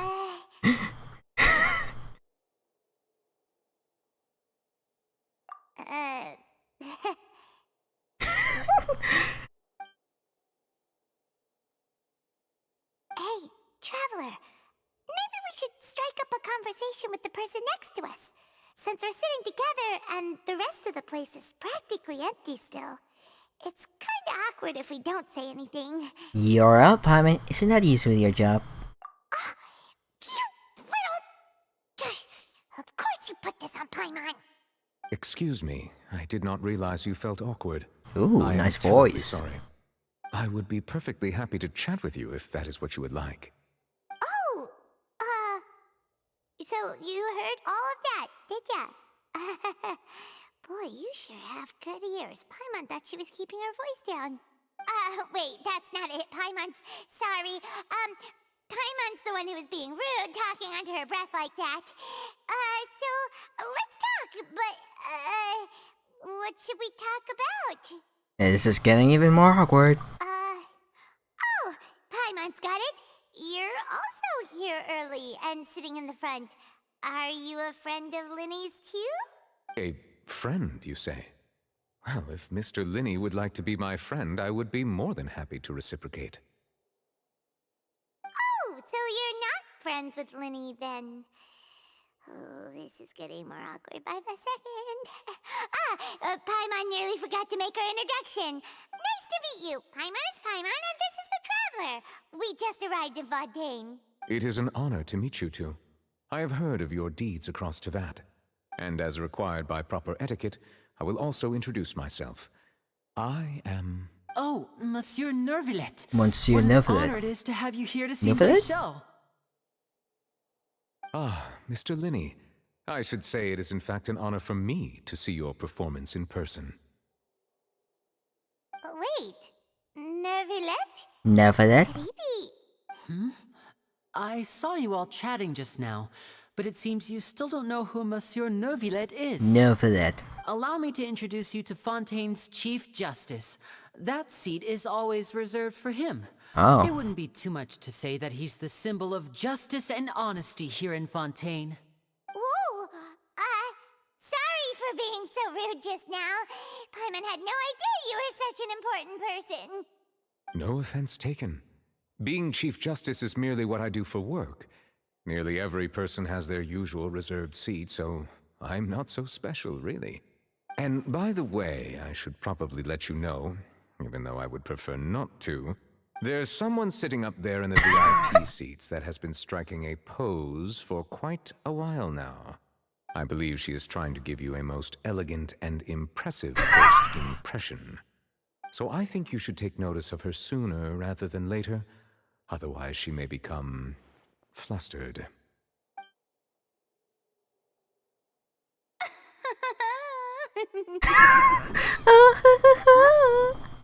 Oh, it's Farina, the Hydro Archon. Huh. She sure has a smug and satisfied look on her face. Guess she has no idea that you saw right through her act. Very good. That is for the best. No need to pay her any more attention. We may now enjoy the show. Yeah. Huh? So is this what things are like between the Chief Justice and the Hydro Archon? All right, please wait just a moment longer. I've pretty much finished my preparations, and the performance will start as soon as the audience has made their way to their seats. Yay! The show's finally about to start! Paimon can hardly wait! Paimon's never seen a real live magic show before! Okay, let's go. The guards entered the venue and the curtains opened for the show to begin. Oh, they're dimming the lights! The show must be starting!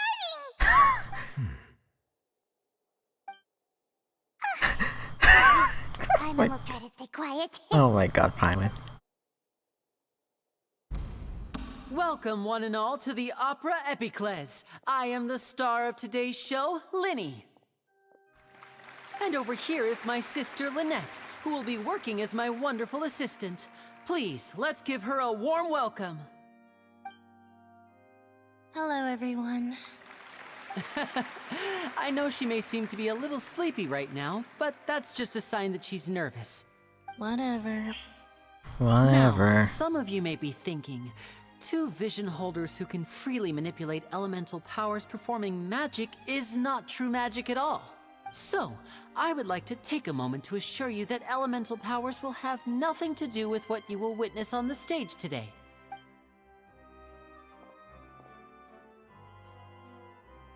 Both Lynette and myself have removed our visions for the show.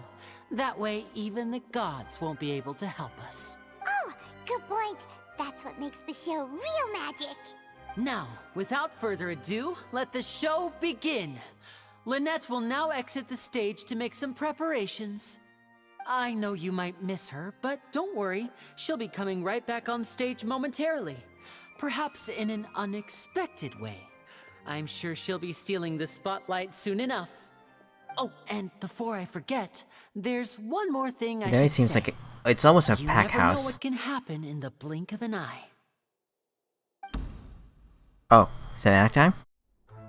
A magician's greatest skill is making things disappear or appear. The possibilities are endless.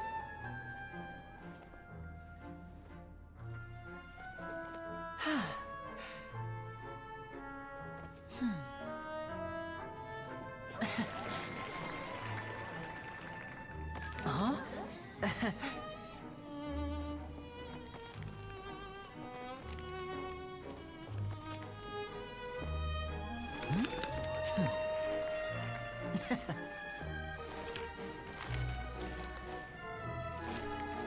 But this isn't what you came for. These little tricks, you've seen them all before. So it's time for something truly extraordinary, don't you think? This one's a little tricky.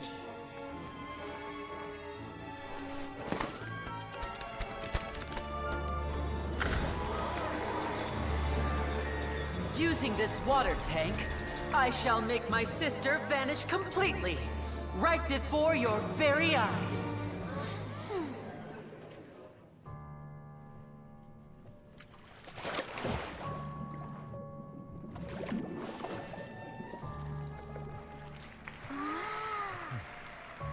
It's actually quite simple. She'll just turn into air bubbles and float right out of the top.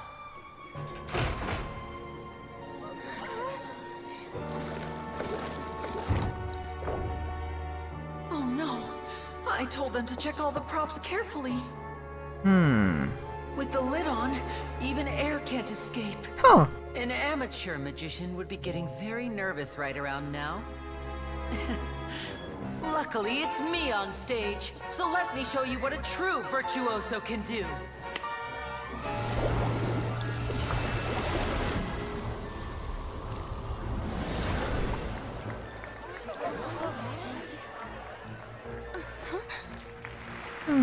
Lynette, are you still there?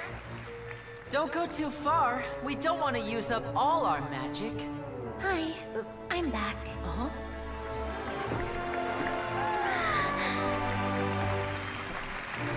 Not even wet.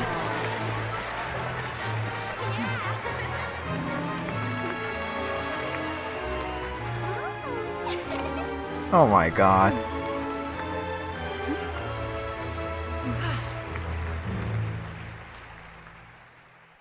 Oh wait, that's it? Not that much cinematics, I guess. Whoa! What in the world just happened? How did he do that? Paimon didn't see him do anything! Wasn't Lynette inside the water tank? How did she disappear and then reappear out of nowhere? Well, show, no wonder he's a famous magician. If we could see easily through his tricks, then that would mean that his skills are still lacking. To appreciate magic, you should focus on the show happening It's like on those stage, special eyes, though. rather than getting caught up in trying to see that which has been intentionally hidden. Guess you're right. Paimon couldn't believe her eyes when Lynette reappeared. Amazing! Thank you everyone. I'm glad you enjoyed that performance. But our magical journey has only just begun. I've prepared even more astonishing surprises for everyone here. The magic of transformation and disappearance can go far beyond what you've just seen.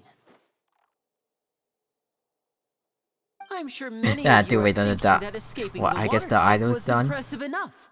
But Lynette is still my assistant after all. In which case, I have ample time to make all necessary preparations. So, for my next trick, I will require the participation of one lucky audience member. Please, if my assistants could bring out the magical boxes now. There are 2 boxes and only 2 boxes. One is here and one is there in the aisle among the audience. I'm sure many of our clever audience members have already guessed our next magic trick. A swap! Our lucky audience member and I will each enter a magic box. After 1 minute, we will each emerge from the opposite box. Now please, everyone pay very close attention to the box you see here. Don't give me any chance to make a move. Wow! How's he gonna do this? Hey, do you think this is all magic tricks, or does Lenny have actual superpowers? Let's watch and see. I'm sure we can spot how he does it. The lucky audience member will be generated by this random number selector. It selects numbers entirely at random. Even I don't know who will be chosen to participate. Now then, let's begin. I guess there's a different seat number. Let me see. Oh, row 7, seat 3. Congratulations! You now have the chance to experience magic firsthand for an entire minute. Please, come forward. My assistant will take you beside the magic box. I'm sorry, it might be a little cramped inside, but no need to feel nervous. We've carefully arranged everything for you to be as comfortable as possible. You don't need to do anything, but no matter what strange things may happen, don't come out of the box. If the magic is interrupted, who knows where you might end up? You might even find yourself in the Fortress of Meropide. Oh, Okay. Okay. Yeah, I'll be the demi like that too. Before I enter the magic box, there is one more thing I need to ask the audience to do. Could you all give me a countdown? Like this. 60, 59, 58. Just keep counting down. You can go a little faster or slower if you like. I won't be able to see anything in the pitch black box, so I'll be relying on your voices to know when time is up. Oh, and no tricks now. If you quickly count from 60 in just 30 seconds, then I'll be in a tough spot. Ooh, Paimon kinda wants to count faster after hearing him say that. I'm sure Lune's line isn't prepared. The whole kind of guy you couldn't even if you wanted to. No, that won't do. I can see it in your eyes. You still can't be trusted. Let's practice together. Come on, repeat after me. 60, 59, 58. 60, 59, 58. That's right, perfect. Keep it going. All right, I'll see you all on the other side once you've finished counting. 54, 53, 52? Why aren't you counting, Nervalet? I am counting in my head. Yep. I think things are exciting enough in here as it is. Same, I'll definitely be Merely counting in my head. consequence of my identity and personality. Do not worry about me. Just enjoy the show. Oh, alright. You looked so serious that Paimon thought you might be feeling uncomfortable or something. 40, 39, 38! Mr. Linney, are you all right in there? Is everything ready? Yes, I'm fine. I'm just double-checking the direction of the magic. It would be a disaster if we get sent to the wrong places. For example, midair right above the audience. Even though he's saying that, Lenny doesn't seem nervous at all. It's all part of the show. Maybe he's supremely confident in his abilities. Watch that. What was that noise? Did you hear it too? Did he come from stage? Not sure. Anyway, it doesn't seem like anyone's worried about it. 25, 24! Or probably they couldn't hear it because they're counting numbers. What's wrong, Mr. Linney? I can still hear you moving in there. I seem to have accidentally knocked over a decoration. I'm trying to fix it, but it's pitch black in here. I can't tell left from right. Never mind the decorations. There's no time for that. The show is what's important. No, that's unacceptable. I want my show to be perfect. Yeah, that would be like this, Don't isn't it? worry, we still have 20 seconds. Hear them counting? 19! What? That was the longest 5 seconds. It seems things aren't quite going as planned. I apologize, everyone. It feels like you're all starting to count faster, but that's alright. I know it can be tiring to do such a long countdown. 10 seconds and change is still plenty of time. Uh-oh. 10! Oh, it's an act? Now. Whew. Swapping two people is harder work than you might think. Even a master magician like me can't guarantee I'll get it right the first time. Hey, wait! Is this the back one? I can't tell. They both look the same inside. Huh? No, that's not it. I'll try again. 7! Hey, slow down! Honestly! 5! 4! 3! Whoops! That doesn't count! 0!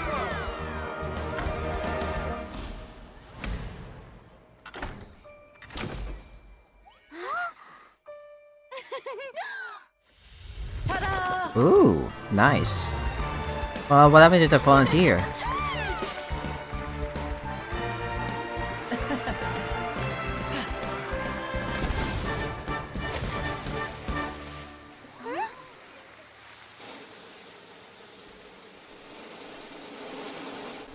Oh god. Okay.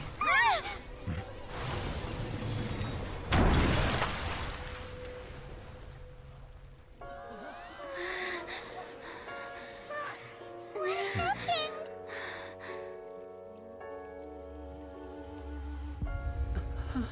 Wait, who?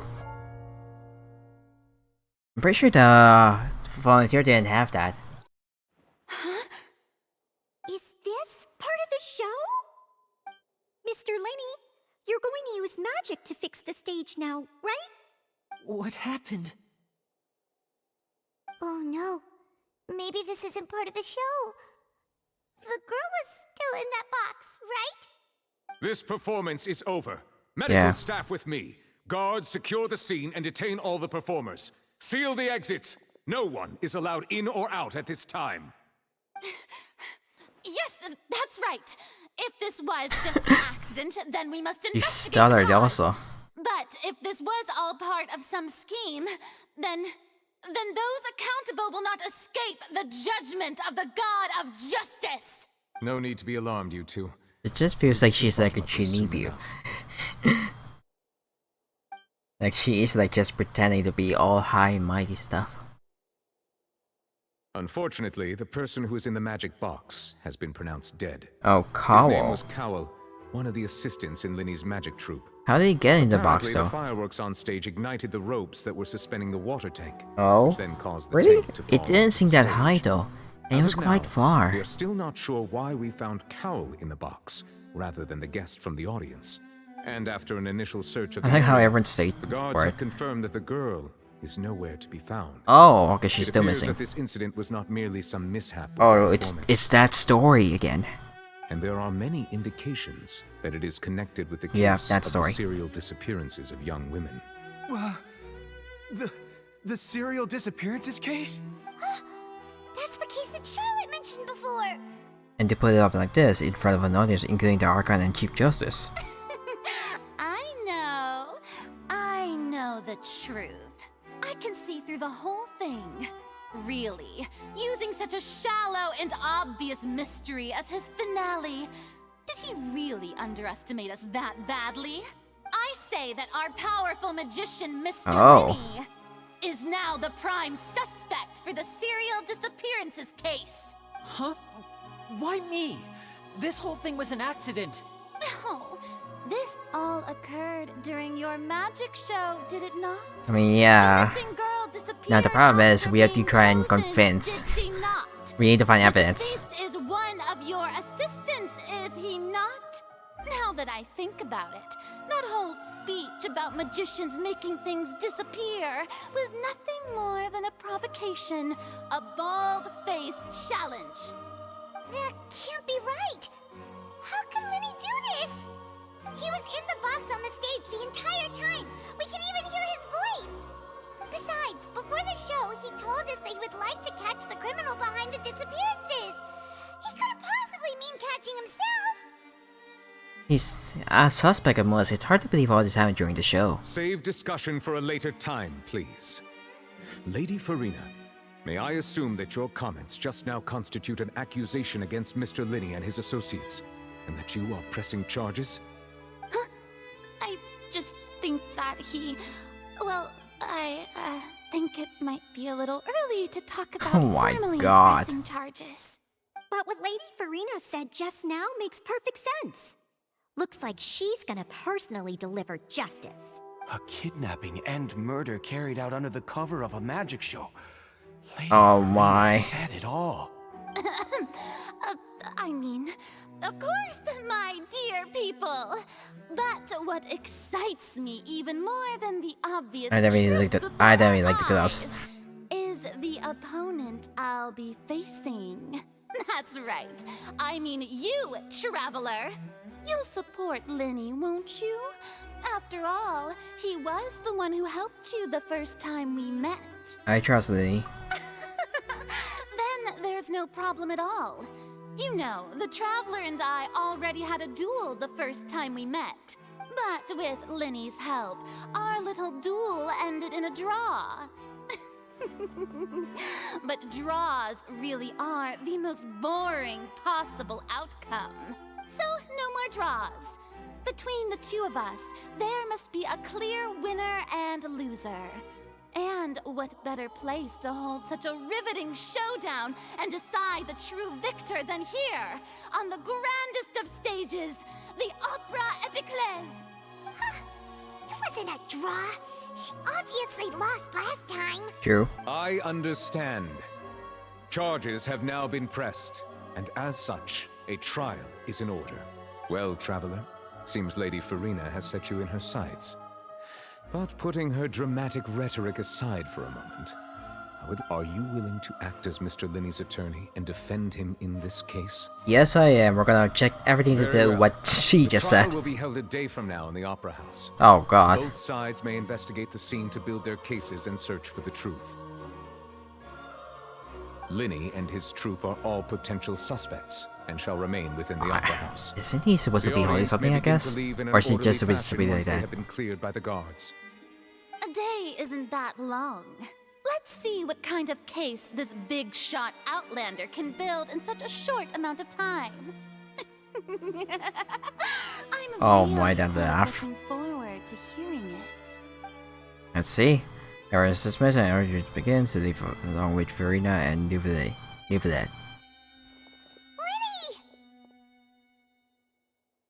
Sorry about everything that happened just now. Were you frightened? Of course! Who wouldn't be scared after witnessing an accident like that? Yeah, I'm a little shaken up myself. How could this happen? And poor Cal. I know you already claimed that you would defend me, but now it's just us talking. Tell me, do you think I could possibly be the murderer?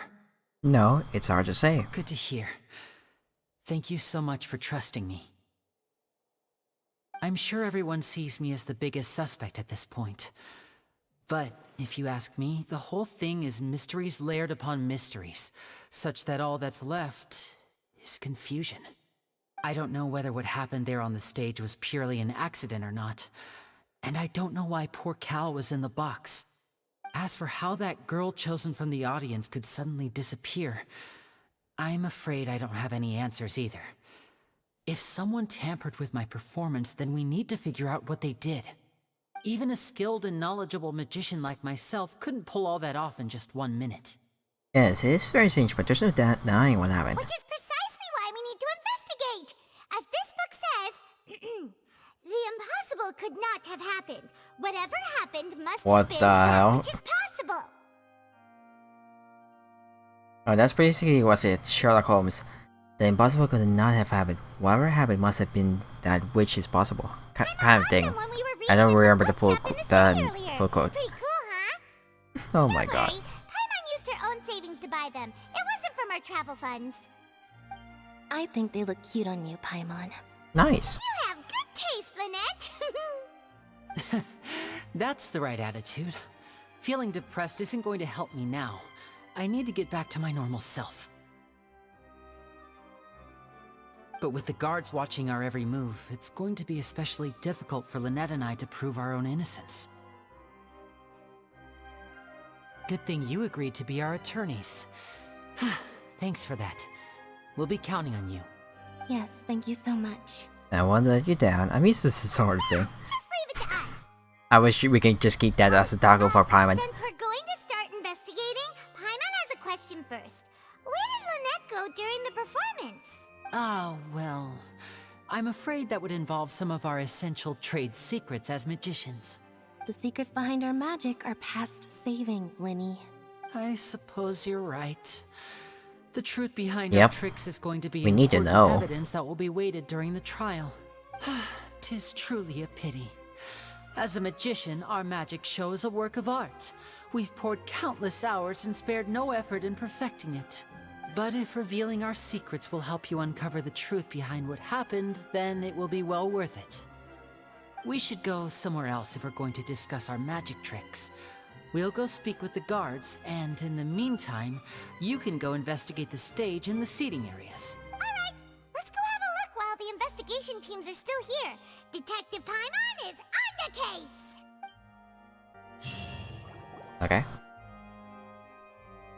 Hello, Oh, you can still see she's wearing it. Where Liney and Lynette's attorneys. I see. You must be the traveler that Lady Farina mentioned. Listen, I'll be perfectly honest with you. I'd avoid getting mixed up in this whirlpool of a mess if I were you. Huh? What do you mean? Come with me and you'll see. The deceased is one of Linny's assistants named Cal. Even though he hadn't joined the troupe long, he was hardworking and everyone generally liked him. The assistants are usually in charge of setting up and inspecting the props, as well as assisting with the show and keeping the crowd engaged. As you probably saw when you were in the audience, the water tank suddenly fell and smashed the box with Cowl inside it. Why was Cowl inside? Wasn't the girl supposed to be in there? This is the real mystery. We've already searched the scene and were unable to find any traces of the girl. However, if you look carefully, the box was positioned directly under the water tank. Yeah. The ropes holding the tank were then burned by the pyrotechnics on stage. I would think that's too causing far. it to snap. All these factors lining up so perfectly makes it hard to see this as a mere accident. If anything, the more logical explanation is that the whole incident was intentionally planned, and Linny is the most likely person to have access to all these areas. But he doesn't have a motive. Are you both good friends of his? Not really. Well, you can't say we're good friends, but we've known each other for a little while. So in just a short time, he was not only able to win your trust, but even convince you to act as his attorneys. I know there's no such thing as magic. The real trick of a magician is holding the audience in the palm of their hand. I've seen a lot of cases, and I can tell you that people are the least reliable kind of evidence. And that's not always true. People can also be the most reliable evidence. Sorry, I tend to be pretty straightforward.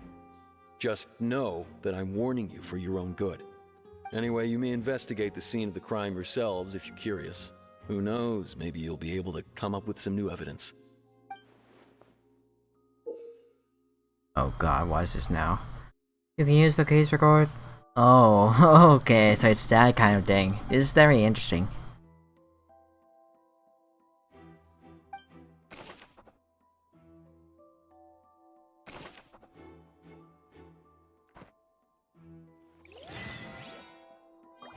Nice cast hunter. Whoever the murderer was, they must have made preparations well beforehand. Oh god. Whoever the...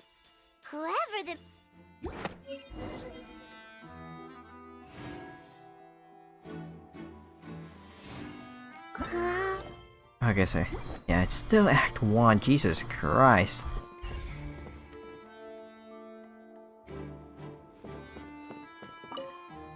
This is where the magic box was tracked. Yep.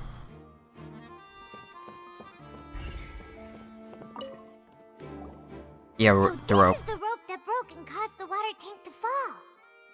The rope looks pretty durable. How can it be burned through so quickly by fireworks?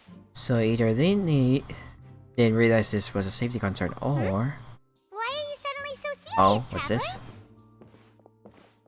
I'm just looking at where the road snapped. Whoa. Look! This bit is made from different material! Most of it was burned away, but there's still a little bit of it left. It seems to be flammable, like a type of flash column. Huh. So if a rope meant to hold something was made with that kind of material Then in it's it, just easily flammable. Wait! Paimon should write all this down! Let's take notes! Noted. Where's your rope? Nice. Oh god. Hello there! What are you investigating? Oh, this location has also been cordoned off because the Magic Troupe members are currently considered prime suspects. The investigation team is still collecting evidence. The seats were all booked in advance, so we were able to deduce the missing woman's identity by checking the guest list. Could you tell us who she is? Where the Net's attorneys? Sure. It's not like this is confidential information. We will publish it later anyway when we petition the public to help us find the missing person. Her name is Halsey. She's Halsey? a painter from Fontaine who's made a bit of a name for herself. Apparently, she wasn't a regular at the Opera House, but she'd been feeling some pressure with her work lately, which made her decide to come see the magic show. The Magic Troupe members all claim not to know her. We have looked into her social connections. It seems that she has no personal grievances or conflicts of interest with the suspects. Simply put, she wasn't related to the Magic Troupe at all, which matches the features of the previous serial disappearances. Were the victims of previous cases also chosen at random? That's how it seems to us, in any case. Apart from the fact that they were... Oh, so we're supposed to find one more, and 9 people, okay. They're all young women of around the same age range. There really weren't any other connections between them. Okay then. Thanks for letting us know all this. No need to be so formal. If you do happen to see the missing girl, please be sure to contact us. It is of utmost importance that we get to the bottom of these disappearances. Okay.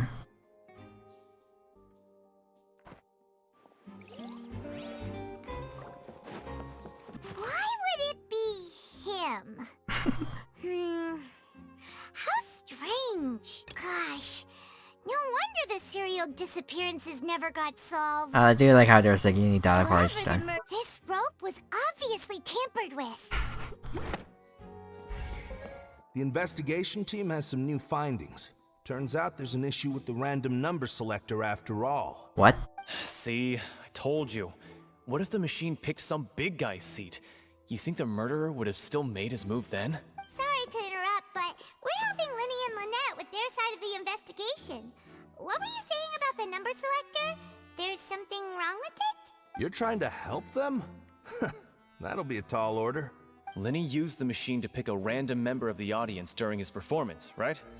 The lucky girl that later disappeared. Well, we thought there might be a serious problem with the machine, so we had it taken away for further inspection. It turns out that the seat number it picked wasn't random at all.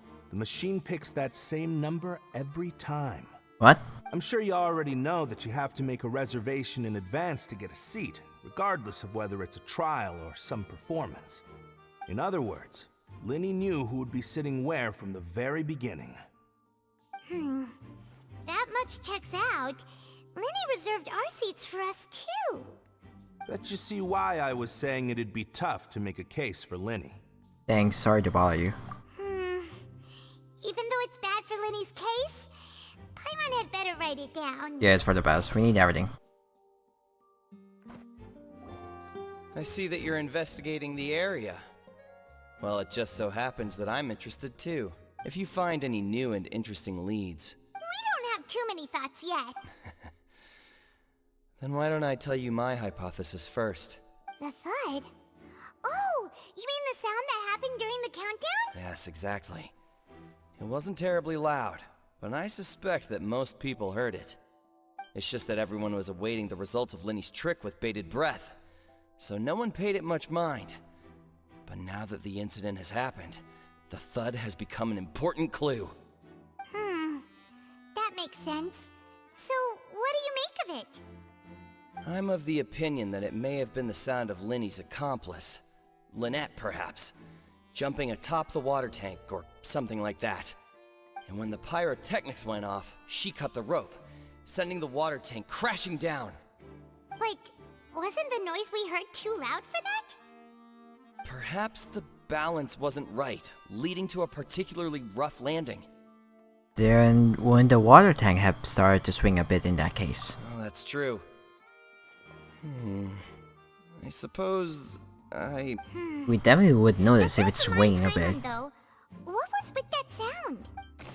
Yeah, strange sound. I'll definitely see this out.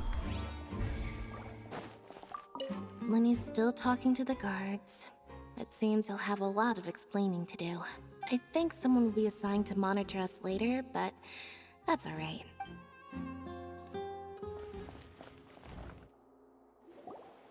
Hey, you! Yes, both of you! Over here! I've been keeping an eye on you for a What while. the hell? You mean us? That's right. If I'm not What mistaken, the? you're also among those who wish to cut down the thorns and pursue the truth. No? No? And by the looks of it, you're not from Fontaine. Well, you're right on the more about that one, but who are you?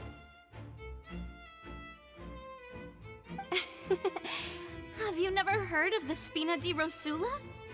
From mediating disputes and providing protection to solving conundrums, you name it, Spina di Rosula does it. And I, Navia, have the honor of being its renowned you're Navia. president. Though those who play by our rules call me boss. Boss. I'm Silver, her attendant. Ooh. Pleased to meet you. Nice voice. And I'm Melus.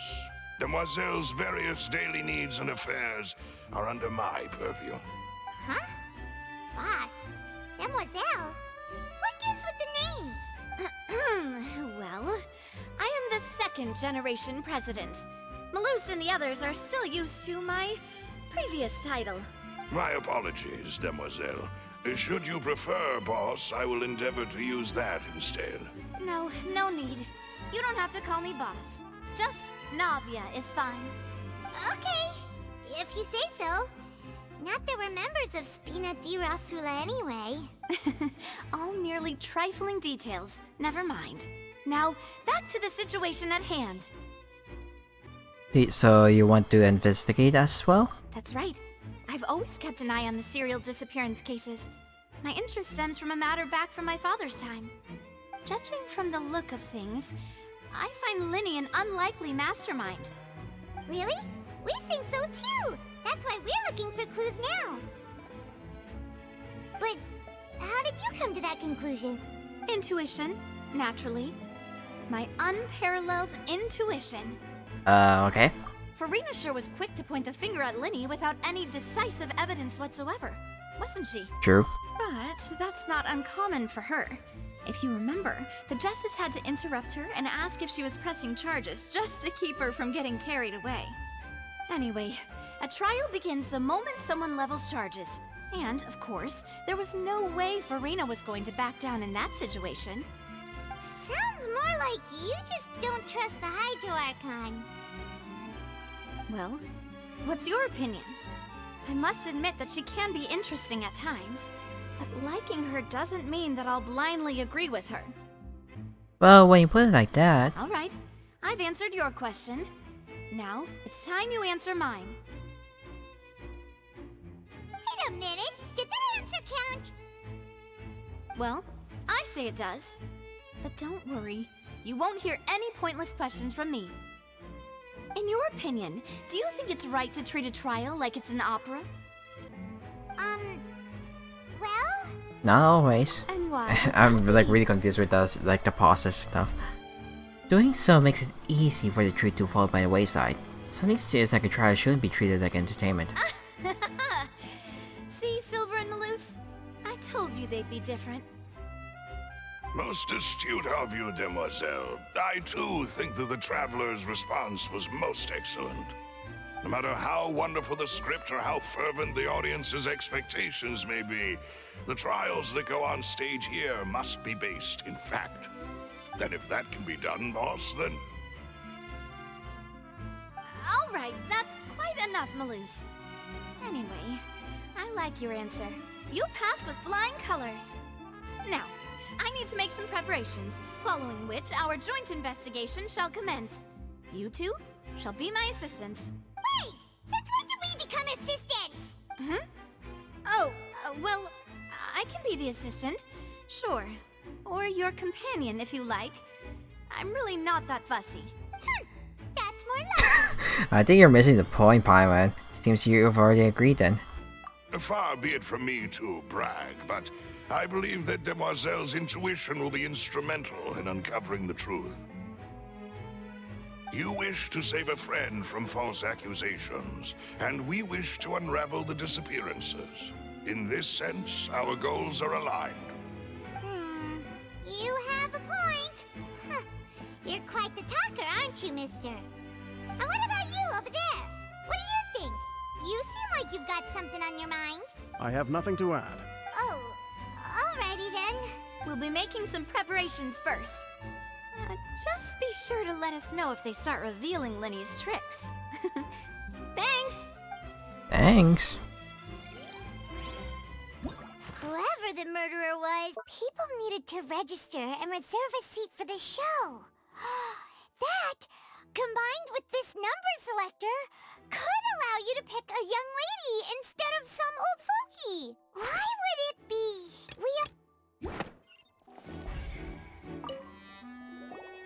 Sorry, but no one can freely enter or exit Oh my the God. Opera House at the moment. If you wish to leave, you must register your identity with us first. A voice. Aw, it's We're cute. representing Linny and Lynette as attorneys, so we're investigating the case. Were you always guarding this entrance? Yes. After the Chief Justice Oh gave the my order, God, that's so everyone cute. coming in or out must undergo a strict inspection. So, the missing girl couldn't have left from here. At least, not from that point on. What happened? What about during the show? I doubt there was much opportunity then either. How can you be so sure, Well, because I was in charge of security near the entrance at that time. I couldn't see Linny's performance from here, which was quite a shame. Just my luck. But still, I did not abandon my post, and I stayed put no matter how loud the applause was. If someone had so much as even approached the door, I would have noticed it, let alone if they had tried to leave. We Melusines are good at that sort of thing, you know. So, it's safe to say the girl couldn't have left through here? Alright, thank you for your help. This'll be useful info. Okay. So we just need 5 more things. So I think we need to go up now. We've checked everything of note here at the performance venue. Paimon wonders how Linny's discussion with the guards is going. Let's go see, shall we? Ooh, things are getting interesting, huh? We're about to see how magic is made. Understood. Then I will be going with you. Just so you're aware, I will be monitoring your actions and making notes as necessary. Very good. Thanks for being so agreeable. I'd pull a rose out of my hat as a gift for you if I could. You may spare the pleasantries. I'm just doing my job. You've arrived. Who's this? Me? I'm Spina di Rosula's guardian angel. If you've got a problem, I've got the firepower. Sorry, I got a little carried away there. Call me Navia. I'm a partner of theirs, and will be helping investigate this whole situation. And these are my companions. Would you mind if they join as well? Fine by me. Oh, new helpers? I would be most grateful. Well, let's just say we're tagging along. It's not every day you get to see the secrets behind magic performed on such a large scale. I appreciate your kind interest. Come with me. We'll be heading below stage. Okay. This will probably be the other Huh? clues. Below stage? Yes, a world of secrets is hidden beneath this magic box, prepared specifically for this switcheroo trick. But before I reveal everything, you should have a look first. Notice anything strange here?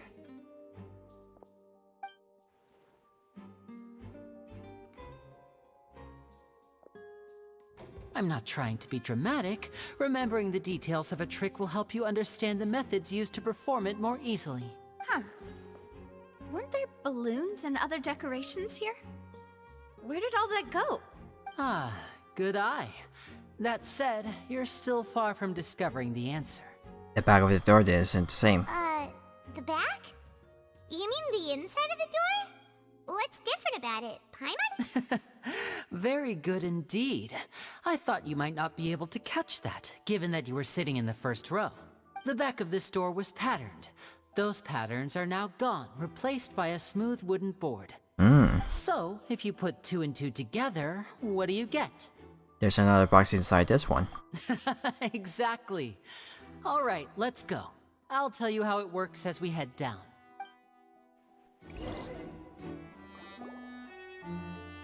Oh, so there was a passageway under the magic box! And this passage linked the 2 boxes together. Yeah, I definitely thought about I that. knew you'd figure out most of it as soon as you saw Well, this it's like, place. how long do they The have 2 time for magic that? boxes are positioned right above the 2 entrances of the tunnel. See this flatbed trolley? The box with the lucky audience member in it would be shuttled over to the other side using the trolley. This trolley can raise and lower and even rotate, ensuring that the box will face in the right direction. I see. So that's the purpose of the box inside another box. Precisely. The inner box would descend after the audience member was put inside and be moved along the trolley, all while the outer box would remain on stage as if nothing had ever changed. So that's how you did it! Once the box was lowered, the trolley would store some energy through this device here, with which it would complete the rest of the steps. The audience member would only be able to feel some slight movements in the dark, and by the time she walked out, she would already be back on stage. Then what about your side of the trick? There's only one rail. Talking that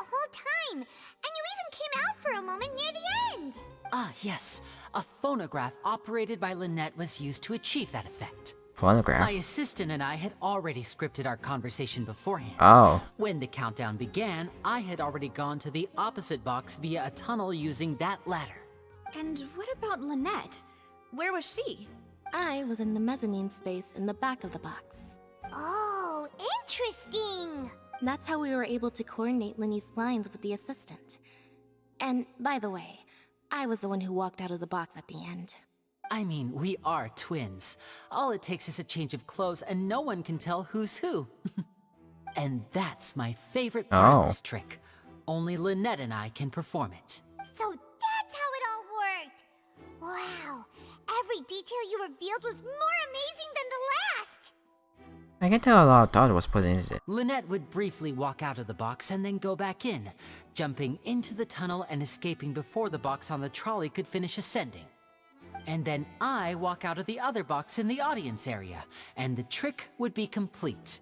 The operative word here being would. But as you saw, Cal was in the box, not our audience member. She, on the other hand, mysteriously vanished. We really don't know how that happened.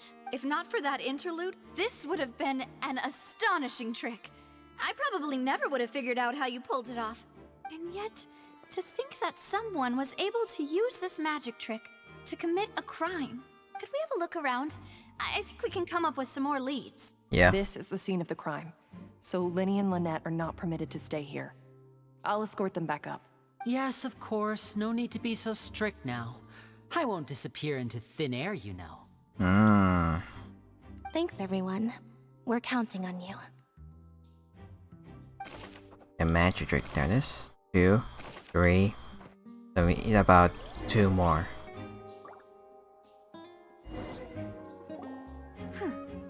Broke. Oh, this must be the dot. Looks like a hook tied to the end of a rope. Huh? There's all kinds of odds and ends here. Liney did mention this earlier. Perhaps it was a prop for a different trick. But why would it have been left here? Whatever it is, let's make a note of it first. Unclear.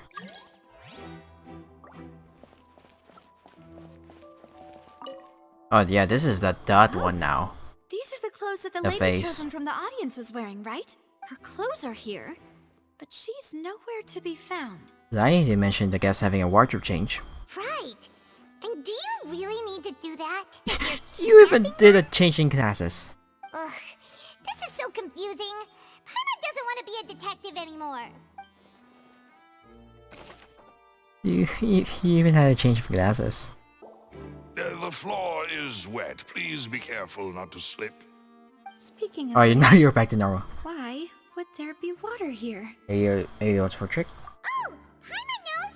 It's one of those tricks where you pour water into a jug and then flip the jug over only for the water to disappear. And here's a broken vase. Huh. Did the trolley knock it down while moving? That can't be. The trolley moves along tracks Yeah. from start to finish. It couldn't have hit the vase at this distance. Let's note this down too and think about it later.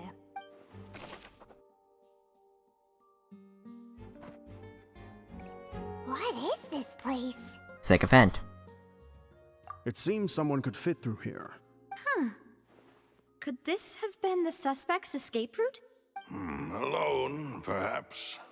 But if they had to pull another person with them, True. space would be too narrow.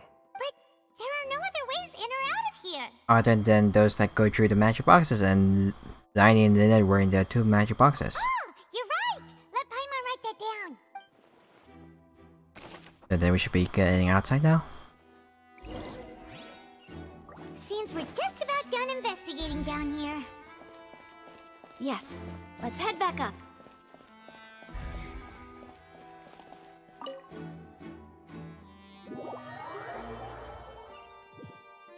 I'm definitely gonna do the next one tomorrow. I'm Well, definitely gonna we've do it early ascertained so the I state of can the crime scene. take a Let's short find a break place just to for sort out Baldur's our Gate. findings once Malus returns. Seems to me that there are several things that don't add up here. If there's like a chapter 2, then yeah, I will definitely do the Apologies next for one the tomorrow. wait, demoiselle. So, what did the guards say? Did the criminal escape through the vent? They believe the odds of that are very low, Oh. since the vent leads to the opera house's The guards have checked the area carefully. No one left through the basement during the performance or after the incident, and no one was found hiding there. So the tunnels become like a secret chamber then. You know, like the kind you usually see in novels. It would seem so. The plot thickens. Hmm. Halsey's disappearance and Cowell's death are both quite inexplicable. No wonder Farina was so confident in her accusation. All the current evidence points toward Linny and Lynette. In other words, the charges are very likely to be upheld unless we make some considerable progress. Charges and then trial. So if the charges are upheld, they'll announce a sentence? That's right. This is how a trial goes in the Opera House. During the proceedings, the Chief Justice and the Oratrice will hear statements from both sides. Or choose will too? That's right. This is how indemnitium is produced. The statements from both sides, the defenses from attorneys, witness testimonies, and even the audience's emotions will all be projected on the Oratrice. To put it simply, it's as if the Oratrice has its own will, and is a judge in its own right. This also precludes any kind of favoritism on the part of the Chief Justice. Not that this has ever happened anyway. Fascinating. Once both sides have finished speaking, the Chief Justice will make his final decision. This, too, will be used by the Oratrice as a reference. Then, finally, the Oratrice will be consulted by officials. The result it returns is the will of justice itself. Huh? So that machine is the one that actually decides? Paimon thought Neuvillette called the shots. Neuvillette? In practice, there is very little difference. Both have always come to the same judgment, which is why people have great faith in the Chief Justice. Ah, yes, the guards also asked me to convey that none of us will be allowed to leave this place before the trial. Huh? Why? Because we've chosen to act as the twins' proxies. That makes us persons related to the case. They're concerned that we might be colluding with outside parties, or that we might find outside help to disrupt the case. And even if that were not so, it could prove problematic if we happen to spread key information about the case ahead of time. I'm ready to break out at any time. Whoa! There's no need for that! Paimon thinks they have a point. That said, are they providing food? Of course. I just hope you don't mind the lack of options. I'm afraid that catering to all tastes is not in the cards, nor is any guarantee of balanced nutrition. For now, it's not the time to be picky. In that case, let's just sort out our findings together here. Pity. I was hoping to take you to try some of Fontaine's famous desserts, too. I mean, what better way to properly think through our findings than over some tea and sweets? Huh. Breaking out suddenly doesn't seem like such a bad idea after all. Come on. Just kidding! Paimon will still do her best, even if there are no snacks. What do you mean, no snacks? Of course we'll have snacks. If we cannot buy some, then we'll simply make some. Huh? Here? But how?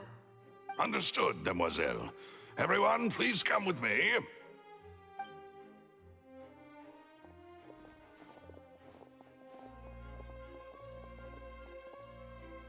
Wait, you're carrying a portable stove with you? Yes, I must be prepared to meet the Demoiselle's baking needs whenever the fancy strikes her. I have eggs, sugar, and almonds at the ready. Good work, you two. Then I'll get to it. Please sit tight for a moment. You'll get to taste my awesome snacks soon enough. These three are quite the interesting group. Must be a Spina de Rousseau thing. Okay. Macarons, nice. And Paimon thought it smelled good while it was still in the oven. Oh, it's even better now. Paimon can't stop drooling. From the way you had these two guys carrying all that stuff around, Paimon thought you'd have them do more during the baking process. But you ended up doing the entire thing by yourself. Beating the egg whites, grinding almonds, everything. I was applauding. And I was giving encouraging smiles. That's not quite what I meant, but okay. Paimon was just thinking, aren't you worried about getting your fancy dress dirty, beating egg whites and baking like this? Well, I don't think it's carved in stone anywhere that fancy ladies can only read books, sip tea, ride horses, and play the piano. I just really enjoy making snacks. Nice. Don't underestimate beating egg whites, by the way. It's a real arm workout. You also need to beat them to just the right consistency, or your macarons will crack. Anyway, Macarons. give these a try. Fresh out of the oven. There's 3 for each of us. Only 3? Well, eating too many sweet treats might send all that sugar to your head. You wouldn't be able to think clearly about the case on a sugar rush, would you? Tea is ready to be served as well. This is Demoiselle's favorite, strong black tea with a floral fragrance that clears the mind and lifts the spirit. Why don't you take a break as well? No need for concern. I'm merely doing as I should. Okay. All right then. Down to business. As Paimon mentioned previously, the tunnel seems to be something of a secret chamber. However, we can assume that Linny and Lynette were not alone within it. Some criminal also occupied its sealed confines. The magician twins could have committed the crimes, of course, but they lack any logical motive. Exactly! Why would they do such a thing right when everyone was watching? So apart from the twins, we're left with 2 people, the missing girl and the deceased. The flower vase and the thud we heard during the performance could indicate some altercation between Halsey and the criminal in the tunnel, resulting in the shattering of the vase, the discarding of her clothes, and her abduction. Perhaps the criminal thought that since she was chosen from the crowd, she would be too easy to identify if she was still wearing the same clothes. Paimon thinks that makes sense, but the real trouble is... There's no evidence that this third person even exists. True. None of the clues we found thus far support the existence of this third person. But the only people left to consider are both technically victims, whether it's the missing girl, Halsey, or poor Cowl. Huh. Could Halsey have secretly made modifications to the magic props in order to murder Cowl before making her escape? But she had no way of knowing how the magic trick worked. That's right. And even if she had tampered with the setup, she would need to understand the entire trick to pull it off. Nor does she have any motive. The guard said that she has never had any dealings with the magic troop's members. Were we not thorough enough in our search? From the sound of things, this is turning into an impossible case. Your macarons are amazing though, Navia. They smell great! They're nice and crisp and super sweet! They are my specialty after all. And I see you've already had 5 of them. What? 5? Oh, that can't be right. Paimon only counted 3, honest! Please don't worry about it. At my age, a few less sweets might actually be a good thing. No. Being greedy is one thing, but Paimon knows how to count. Besides, Paimon knows that if she ate too many, then others wouldn't have enough. It's fine if you ate them, you ate them. Oh, it's fine, everyone knows how much you love eating. Wait, even you don't believe Paimon? How could you? If Paimon ate those 2 extra macarons, then may they turn into stone in her stomach! All right, we get it. Well, I suppose one of us might have gotten too engrossed in our chat and eaten them by mistake. No big deal. Malus, set up the stove again if you would. Huh? What are you doing? Making sure everyone gets 3 macarons, of course. Oh, there's really no need to do that. Oh, we're gonna test something out. I don't want to trouble you. As you wish, Demoiselle. And I have the egg, sugar, and almonds. Well, this really is your hobby, huh? Okay. Well, that's it for snack time. I'm going to have another look around the area. I don't know what Yeah, we're I think looking you for figured yet. something out. Someone else is around here. That's probably As invisible. attorneys, I suggest the 2 of you think the case over again. That's what I think, at least. It would be awkward if you got all tongue-tied on stage during the trial. Alright, thanks for your help, and for the snacks. It was nothing. A small task for the Spina di Rosula. Silver, Malus, it's time to go. I'll be back if I find anything new. Yep. I think we're missing one more. Alright, it's time to put our heads together. We've gotta get our defense ready for the trial. Oh, it's probably gonna be a long and difficult case. There's no point in worrying about that now. We just need to prepare. Here, take Paimon's notes. They should help you review the situation. Okay, let's do this. What do we do? The whole situation is so confusing. I do have some thoughts, but let's take things step by step. Good plan. Oh, we're missing one thing, and 3 from tunnel, what? Possible things don't just happen. We'll get to the truth one way or another. Just relax. Even if everyone else suspects Lenny and Lynette, at least we will be supporting them from the stands. Besides, I doubt Farina understands any more about what happened than we do. Thanks, Navia. Well, we'll be going then. Let's go. Best of luck to you. Time to be attorneys for our first time attorneys. Time to Phoenix write this. Oh, so that's where we're gonna do it? Okay. Finally, you're back. Well, how did your investigation go? To be honest, you might be disappointed. No. We're already very grateful that you were willing to help. Well, now, don't you all look disappointed? Don't tell me Don't that your you all look investigation came up disappointed? empty-handed?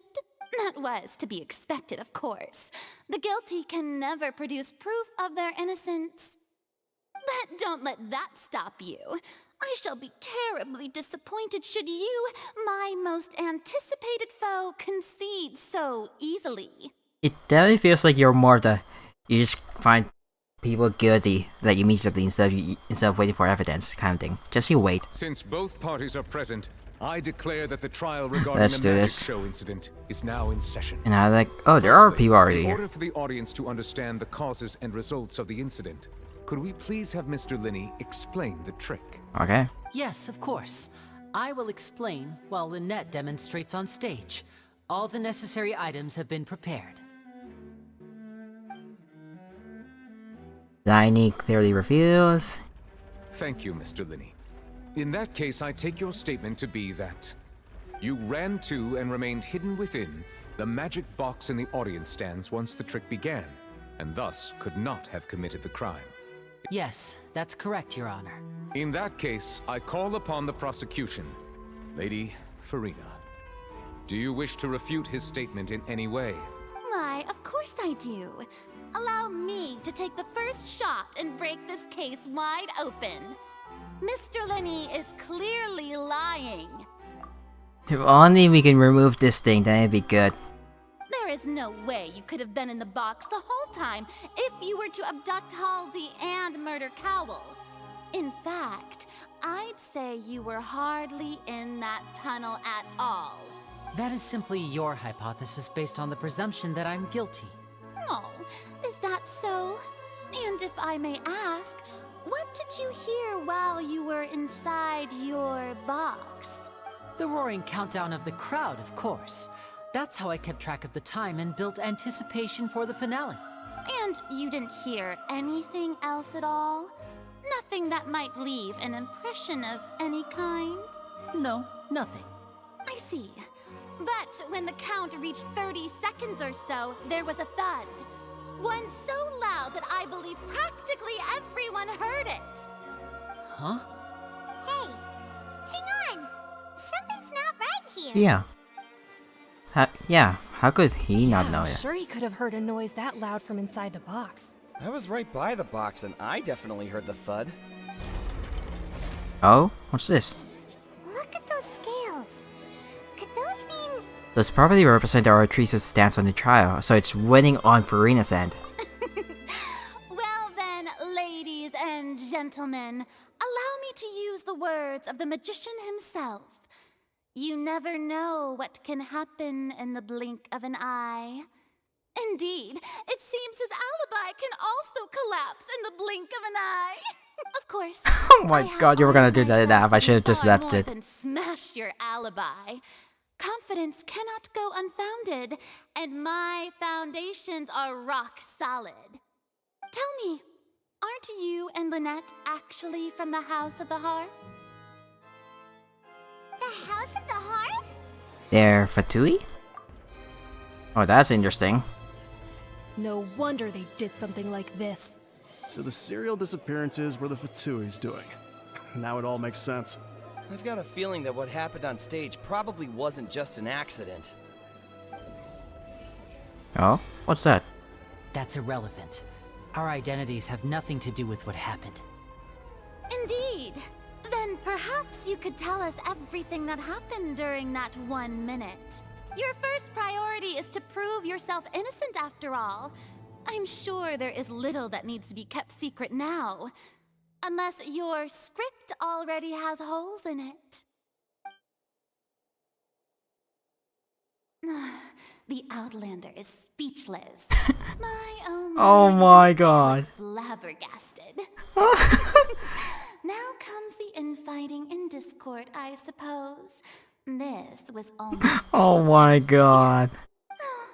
Good thing I made all those preparations. Seems the all-nighter I pulled last night is really paying off. Hey, Linny, why didn't you tell us this before? Order! Order! Wait, should I just say something? Delinny, allow me to re-establish the facts. Like, it's just right there. I need to click on it something. First, when the thud was heard in the Opera House, you were neither in the box nor the tunnel. Second, you and Ms. Lynette are both members of the House of the Hearth. Are these claims true? There's no doubt the magician's ability to con others. Given how Linny has concealed his identity, this could have been all set up beforehand. Thus, Child is here in Fontaine along with other household relatives. There must be some scheme at work here. I've been a victim of such schemes before, and now... Please answer my question, Mr. Linny. I'm sorry. Yes, they're true, Your Honor. Ooh. Oh, so I think it has to reach 4 things? Well, that's it. We might as well move on to the sentencing already. What should we do now? Permission to speak, Your Honor. Granted. My client has withheld some key information. My defense cannot proceed. In that case, what is your request? I request a brief adjournment. There are things that must be discussed. Is that really necessary? They're already as good as guilty. The defendant deceived their own attorneys. What is there left to discuss? Order! Order, I say! Your request is reasonable, and we shall adjourn. Oh, This we have an trial hour. will Oh reconvene god. in 1 hour. So you would stick to Mr. Linny's defense even after knowing what you do now? You certainly have more professionalism than I thought. In that case, Oh my god, that hair though. And that... let's allow the joy of victory to steep for a little while longer. Interesting. Well, the card is adjourned. You meet... Yeah, we need to talk.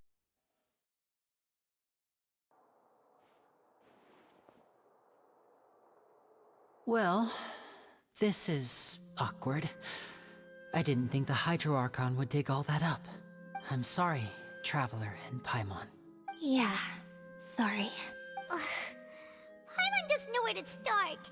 We trusted you two. We based our entire reasoning on the assumption that you weren't bad guys. Not to set the wrong tone or anything, but Paimon's really mad. I'm very sorry. I know you're angry, and reasonably so, but please, let me explain. I know you've clashed with the Fatui several times before. I wouldn't be surprised if just hearing the word is enough to make you upset. But our organization is very, very large, and the Harbingers have very different personalities and goals. Right now, we want to save people. As many as we can. That's right. I'm sure we're on the same page when it comes to this nation and the disaster that its people might face. I knew if it weren't for our respective identities, we could become good friends. That's why I didn't wish to flat out lie to you, but chose to hide some details instead.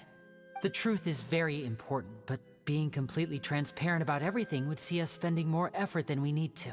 But how can we know that this isn't all just another lie? Right. So, you be the judge. Heck, if I were you, I fear that I'd even struggle to trust me at this point. You met a Fatus who works as a magician, a trickster by trade. All by coincidence, too. But still, I'm asking you to trust me. I am no criminal. At least, not in this case. Sorry. Please forgive us.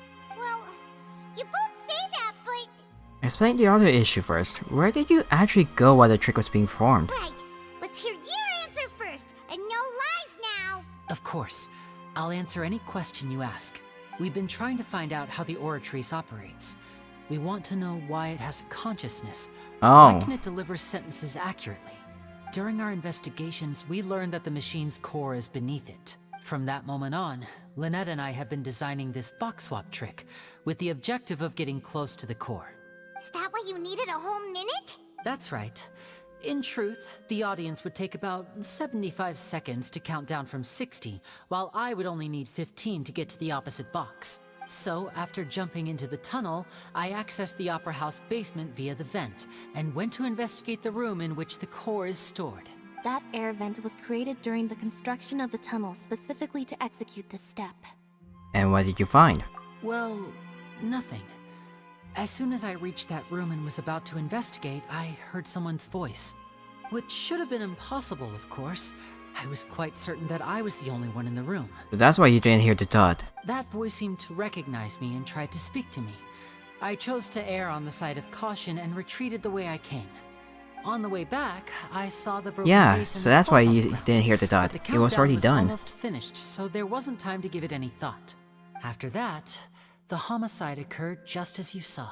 Well, that explains why you didn't hear the thud. But why do you want to understand how the Oratrice operates? Because of that prophecy I told you about, of course. We must know all we can about this nation's secrets in order to deal with that prophesized crisis. That's the only way we can save everyone. So, there you have it. The whole truth.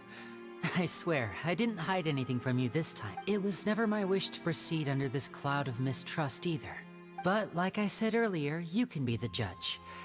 If you want to leave because you don't trust the Fatui, there's nothing I can do to stop you. Well, Traveler, you decide. Paimon will follow your lead however you choose. I believe in the facts, and to be fair, I don't have any choice. Oh, I do have a choice. Well, I will defend you from these charges. Okay, thank you. Thanks for giving us a chance. The current problem is that the scales are tipped pretty badly against you two. If we want to refute the Hydro Archon's accusations, we're gonna need a seriously watertight defense. Actually, we already have the key evidence we need? What? The argument's almost over, let's go back. Oh, Paimon thinks she gets what you mean. Okay, so that's one. Okay, so I think we're missing one more. Yeah, let's go. The nail-biting trial reconvenes. Both parties have returned to their positions. Let us continue the trial. When last we left off, Mr. Linney acknowledged the new evidence presented by Lady Farina as fact. Therefore, Lady Farina may continue stating her reconstruction of the events. Ugh, that took long enough. Now then, if everyone would lend me their attention, at this stage, let's revisit that scene from Linney's perspective. Object! Oh my, that smirk. Based on the opposition's account of events, you can identify the Oh, it's like we're doing truth bullets from Danganronpa. This evidence includes danger in the Oh god.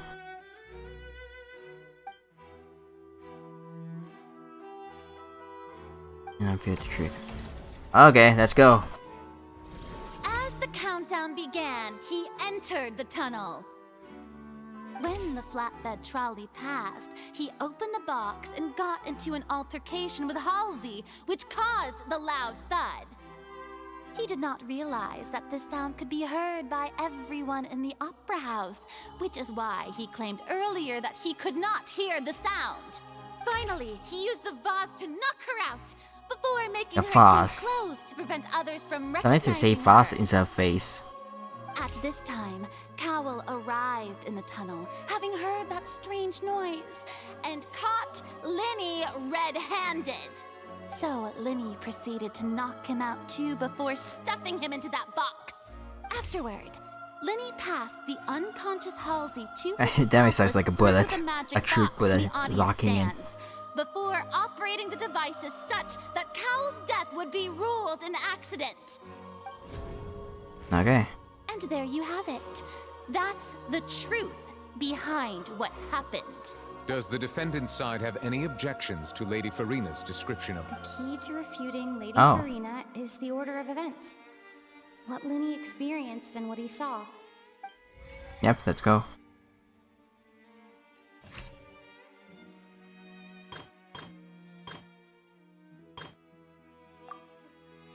Oh god, okay.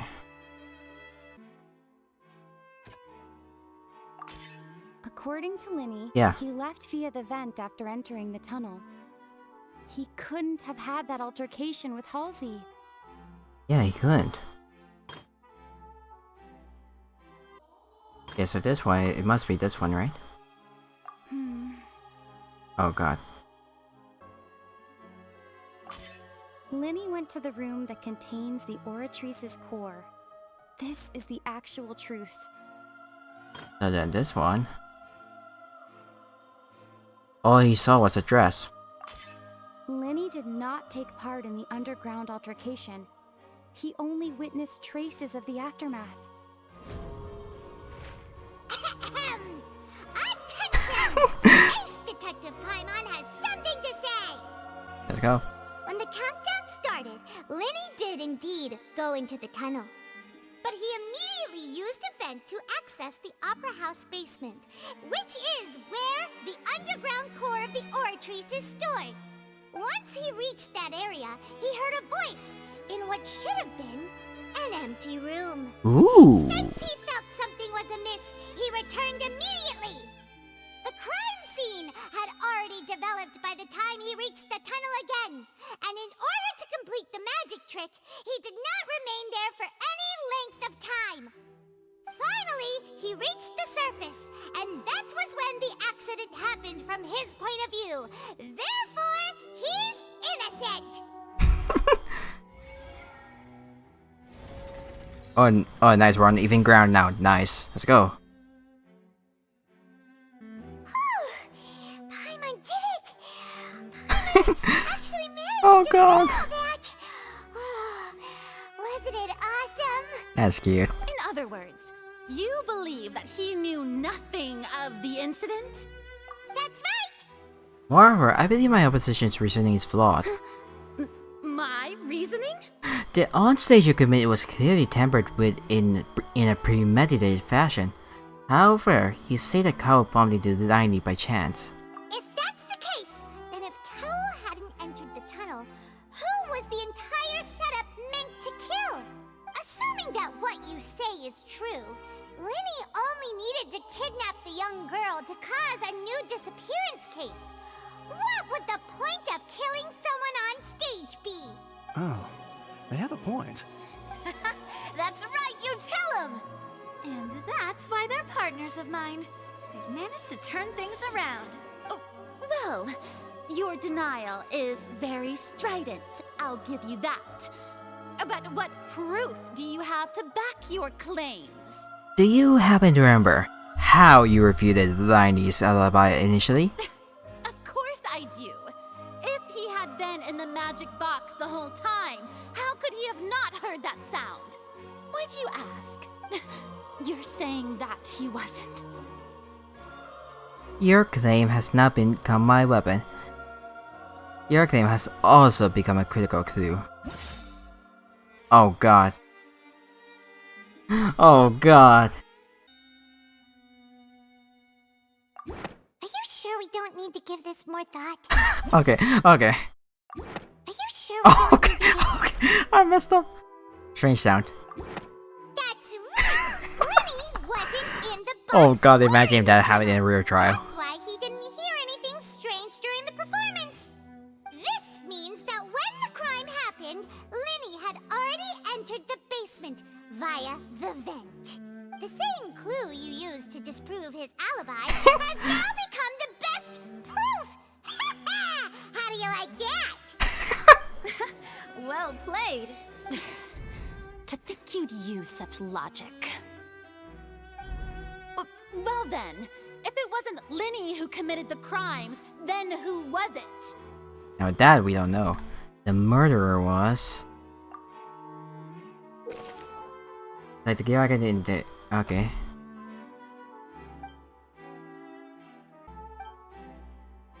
Okay. Okay.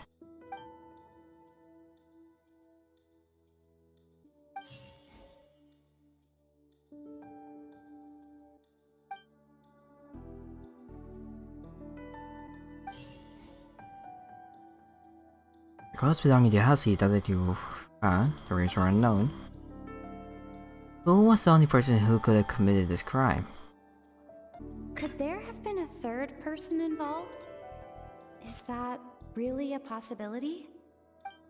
The deceased's name is Cowell, Linny's assistant. He would have been able to tamper with the equipment. Yeah. Halsey is the missing person and an ordinary audience member. I really don't think she would be in the scheme at all, though. Did she have her own scheme all along? What? What was his motive then? Huh? That can't be right. Are you serious? The killer was, in fact, Cowell, the deceased! Oh, is that so?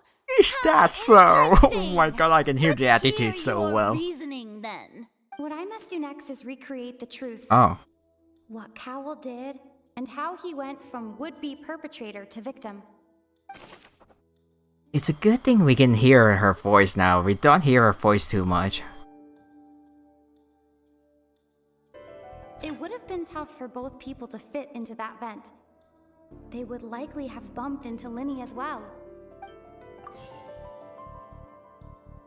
It's the sound fat. we heard may have... This one. Who's the prime suspect? Curdy. Curdy, it's the 90. Where did the missing Heidi go? No one and... Oh, okay. Oh, it removed the other options. Okay.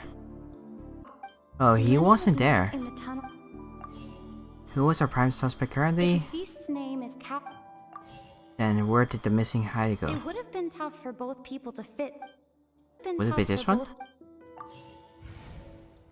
Oh, okay, I was close, okay.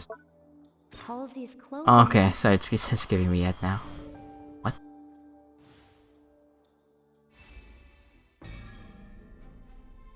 Yeah.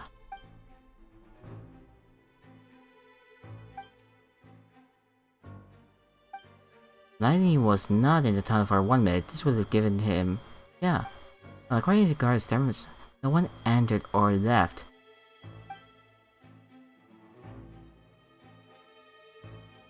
What's wrong, Traveler? Are you still having trouble figuring things out? Where in the world did Halsey go? I see how it is. Yeah, that's just the problem. Where? Just a bluff. And here If I it's thought already you had locked something tight. to show for it, but it seems you're still far from the truth. Look, since we're at a dead end, why not consider a different track? Just like the trick as it transpired, the end result must have been utterly different from the magician's initial design. If only we knew how Halsey disappeared. Well, that would be nice, but the tunnel only has 3 exits, and none of them seem very likely. And it's not like this is a magic trick where you can just make a real live person disappear. You know, like you did from that water tank, Lynette. Escaping from the water tank. Yeah, it could have been the water now, actually. Excuse my interruption, dear opponents, but do you not see that the crowd is growing impatient? There is no greater sin in this opera house than an awkward delay in the performance. Oh my god. Oh, really? Oh, like you can see there's just 2 more spots. If the defense is unable to make further effective arguments, we will move on to the next stage of the trial. Oh my god, there's more? Objection! Hold a second!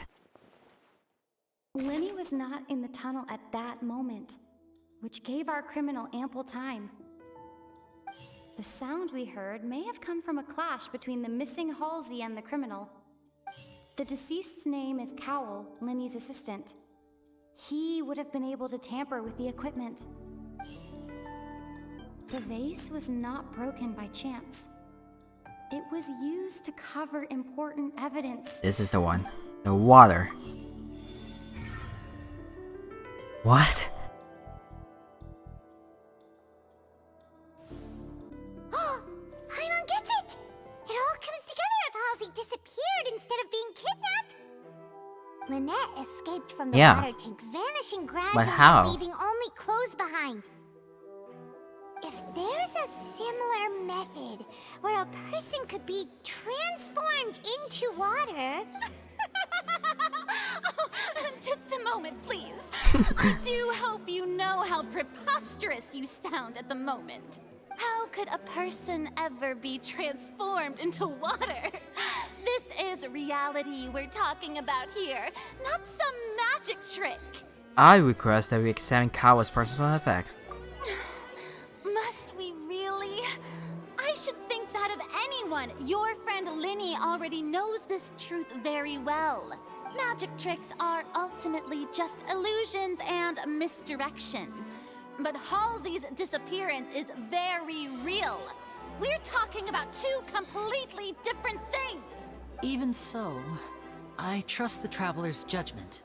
The truth must be out there somewhere. Perhaps some new line of reasoning may open if we try to gather all the focal points that don't make sense. True. Since Cal was the deceased, we haven't placed much attention on him. Yeah. But given that we aren't making much progress with the case, it wouldn't hurt to have a look at his belongings, would it? People really do come up with all sorts of harebrained schemes when at the end of their rope. The way I see it, your suggestion that we broaden the scope of our investigation is nothing but a tactic for stalling the trial. Nevertheless, I believe that this is a reasonable request on the part of an attorney. Since the trial does indeed appear to be at an impasse, I believe that additional evidence may help us make more progress. Guards, please step into the lounge and examine the personal effects of the deceased, Cowell. There's something our guard readers would use. We are still examining the items, but we have already made critical progress that we feel must be shared with everyone post-haste. We discovered several test tubes of fluid within Cowell's baggage, each labeled separately. The notebook in his backpack claims that these fluids are... water from the primordial sea. The primordial sea? The note's contents also indicate that Cowell belonged to an organization that sells illegal drugs and that he had an accomplice. The notebook has many entries concerning safe usage of these fluids, in which the keyword dissolve appears many times. One of these tubes was labeled Opera Epiclese, along with yesterday's date. It is empty. The notes also state that these dissolution properties work exclusively on people from Fontaine. It's likely that's weird. that Halsey was chosen as some sort of test subject. As such, we believe that the defense's hypothesis is, in fact, supported by sufficient evidence. You've got to be kidding! People dissolving into water? Could something so ridiculous actually be true? Wait a moment. This reminds me of a certain prophecy. Oh, that one. It's just a coincidence, isn't it? Huh. If people can become water, does that mean that the water tank's real use was as a means to hide water stains? And if Cowell was targeting that girl... Wait just a minute. Could that mean... You two, with me, quick! Demoiselle, wait! What about your partners? Let's go. Just trust me. Order! Order! It is undeniable that further examination of the deceased's personal effects has yielded some surprising results, but we cannot yet verify the veracity of these clues. Still, let us assume that these clues are indeed authentic, albeit with the understanding that Ms. Halsey has yet to be found. Guards, please continue examining the items along these lines. Mr. Linny, it appears your hypothesis is supported by the evidence, so please continue speaking. Of course. Thank you, Your Honor. If we uphold this hypothesis, I believe that many of this case's seemingly unrelated clues can be connected together. Right! Like the metal hook! That one didn't make sense at all. Let's think about this. Cowell's methods must have something to do with that water from the primordial sea. This is getting super interesting. It's like It's literally what Farina said in the teaser. Where's the twist? It's so good. He's the current one. What did I do to control the timing of this dissolution? It's this one. The water from the primordial sea. Used to hide the mechanism behind the crime. Now it seems like the hook rope was not meant for another magic trick, but was instead some form... I remember there was something... What? I actually got that in my first try? Let's go. It's Ace Detective Paimon's time to shine again! In the original plan, Cowl would tamper with the water tank rope and the number selector securing his target. When the magic box containing Halsey was lowered, the metal hook would retract gradually and pierce the balloon at the top of the box. When the balloon attached to the box popped, the water from the primordial seed inside it would pour down and dissolve Halsey. Afterward, Cowl would enter the tunnel and break the flower vase to conceal the water inside the tunnel, with the remaining evidence being covered up by the water tank on stage. But he encountered something unexpected in the tunnel, and wound up being fatally hit by the same water tank he meant to use to cover his tracks. Huh. That does make sense. That actually links together a lot of the more confusing pieces of evidence. Oh, we're back in the middle again? Oh dear, what do I do? Even I think they Oh. sound convincing now. Have I falsely accused an innocent person? Oh. What a humiliation. Now, it seems like the only point of I get. contention remains Oh, I the really exact want to get her now. circumstances that She's led to so Cowell's death. interesting. His notes mentioned he had an accomplice who could be related to the situation. On that note, the guards have just contacted me indicating that they uncovered... What's the new evidence? I shall now invite him on stage to share it with us. Thank you, Your Honor. On. We were just inspecting the luggage of the other people involved in this case, and we found an identical sample of the water from the primordial sea among Linny's personal Did you put? effects. Wait, did he put it? What? Wait, he. That can't be. Oh, I think he's being framed now. I see. Well, What? that's wonderfully comedic to have your own counterattack only to come back and Oh my wound god. you. Does this not clear all doubt? My dear citizens, my loyal audience, allow me to present my reasoning and bring this performance to a swift close. Oh god, not again. Let's go. Linny did not need to take part in the dissolution of the young woman at all. Indeed, he did leave the scene via the vent.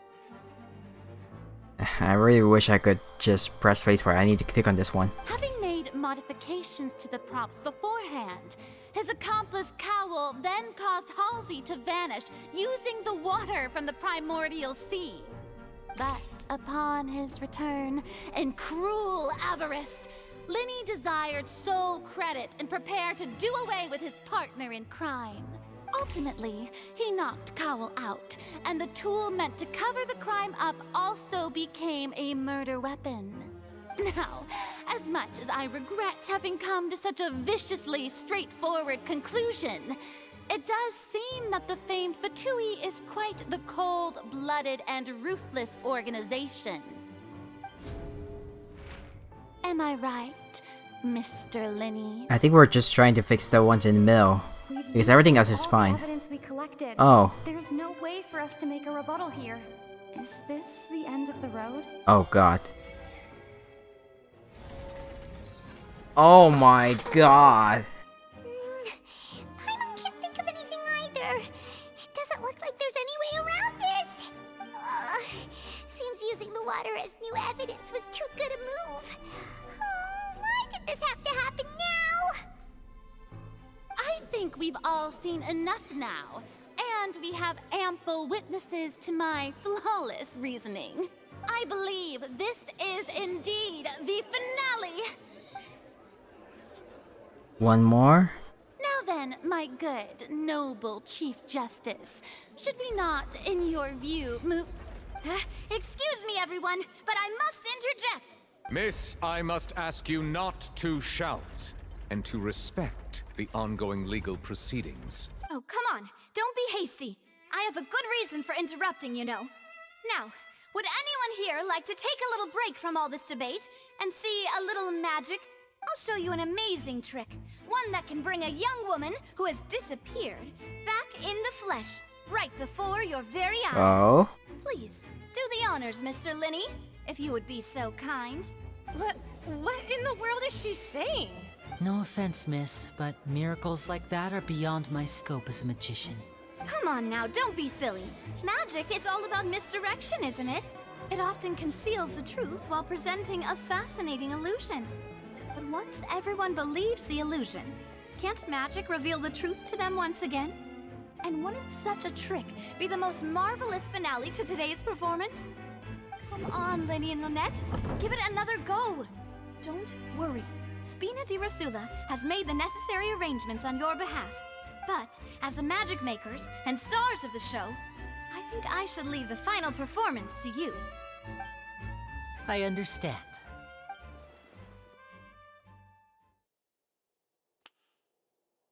And voila!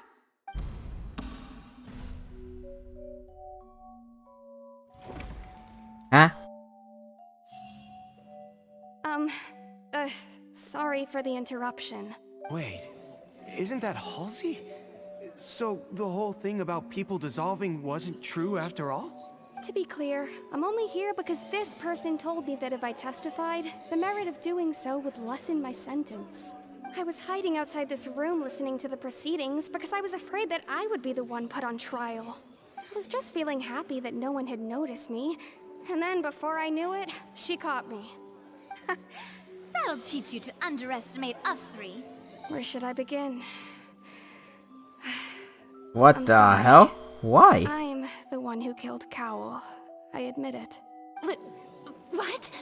Why? Firstly, my name isn't Halsey. It's Lillian, and I'm originally from Mondstadt. I heard that Linny's show was gonna be a real thriller, but I missed the chance to buy a ticket, so I stole one. That's how I make a living. I steal stuff here and there. And I'd never been caught before.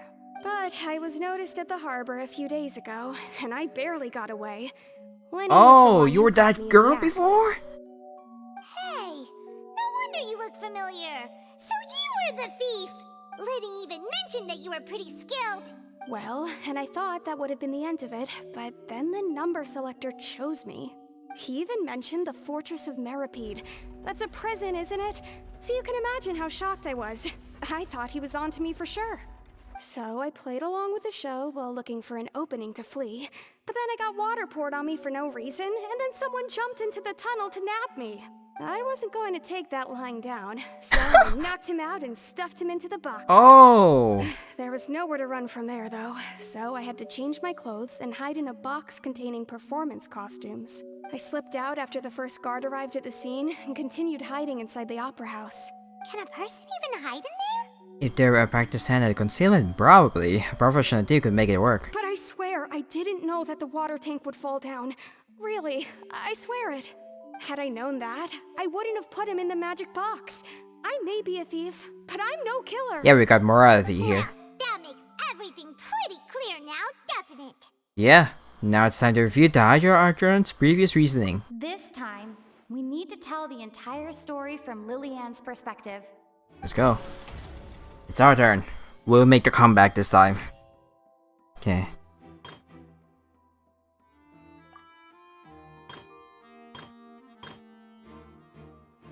But this one would have to be this one.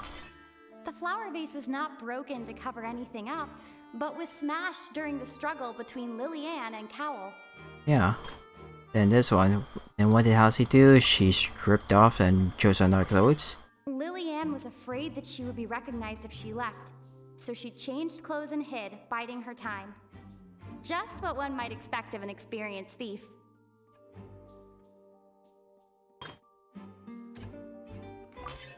The strange sound wasn't from a fight. It was Lily-Ann's attempt to break out when she was frightened. Oh, like she tumbled outside from the box. And it's Ace Detective Paimon time! Let's go, Paimon. Having been selected out of the blue, Lily-Ann panicked. Her panic only intensified after she entered the tunnel and had water poured on her head. So she kicked the door open, producing the thud we all heard. Hearing the commotion, Cowell leapt into the tunnel, only to discover that Lily-Ann had not dissolved. He did not know that Lily-Ann was not from Fontaine, yeah. but was a thief who made her way in by stealing a ticket. Mistakenly believing that the water from the primordial sea needed time to take effect, he tried to force Lily-Ann back into the box. The two broke the flower vase during the struggle, but Lily-Ann came out on top, knocking Cowell out and putting him in the box. With no way of escaping, she changed her clothes and hid in the costume trunk until the performance ended. But then, now it's just mainly, why did he have those things? Oh my god. Yeah, I gotta click on this, I guess. She knew that she would have to go through guard inspection if she tried to leave afterward. So, she has been trapped in the Opera House these last 2 days. Well, how did she eat then? Become desperately hungry by the time Yeah. Remembrance. So, she swiped 2 of them right under our noses. Talk about a sneaky thief. I didn't even recognize. I didn't even see her snap, like get those, I guess. Ah, so that's the whole story. Bravo! Bravo! Is that it? Did we make a comeback? Nice, this is the first time doing it. Now then, Lady Farina, do you wish to speak against the defense's statements? What you got? Please answer the question, Lady Farina. Also, if I may add, the trial has not yet ended. As such, I request that the prosecution not leave the room before the proceedings have concluded. What? Are you reading my mind now? No, I have no further. Oh. I admit defeat. But really, could you at least have left me with some dignity? Wow, look at that! She's like a deflated balloon now. True. If there are no objections, then as the Chief Justice of Fontaine, I shall once again repeat the full sequence of events. Okay. The actual perpetrator of the serial disappearances, Cowell, selected his next victim from the audience reservation list. With some modifications to the selector, he could ensure that the pre-selected young woman would be chosen. To cover up any evidence while committing the deed, Cowell thought of allowing the water tank to fall, which would conceal the water left behind after the young woman was that's dissolved. true. He also tampered with the rope suspending the water tank, using the fireworks at the end of the performance to cause the tank to drop and hide the watermarks. He poured the water from the primordial sea into a balloon during the preparation of the magic box and stuck it to the box's lid. Finally, he passed the prepared hook so that's where or rope through those the were gap from, in the okay. magic box's door when bringing the young woman to said box. When the magic trick officially began, the box containing the woman was lowered into the tunnel, tightening the hook rope and bursting the balloon containing the water. If all had gone to plan, the young woman would be dissolved at this time. However, Lily-Ann was not from Fontaine, and thus fled the box with a loud noise. Yeah, she was Realizing that there probably was super trouble, confused why it Cowell was wet. entered the tunnel and met Why she got Lily-Ann. wet. Thinking that the waters had not yet taken effect, he decided to proceed. However, his opponent was more capable than he thought, and he was overcome, knocked unconscious, and placed into the magic box, and thus became his own final victim. Lily-Ann, according to her own statements, then changed clothes and hid until the performance ended, before hiding in other parts of the opera house. Wait, I just realized, then he might be the culprit who's like, was it with the disappearance with the females? So that might be it. As for Linny, he was in the underground structures within the opera house, and was thus ignorant of these happenings. From this reconstruction of events, we can conclude that Linny, the accused, is in fact innocent. Okay, at least if anything, he's not getting charged for like trying to trespass into While there is sacred much grounds. in Linny and Lily-Ann's conduct that should still be investigated separately, This case, at least, can be handed over to the oratories. Oh yeah, that's what it's called, oratories. Okay, what do you got, oratories? What the hell? That just looked like Stario. Oh my god.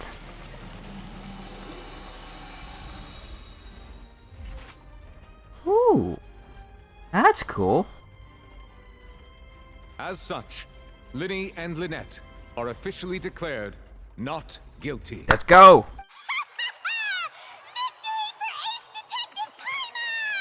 Great work, partners. Thank you all. First case solved. Let's not celebrate just yet.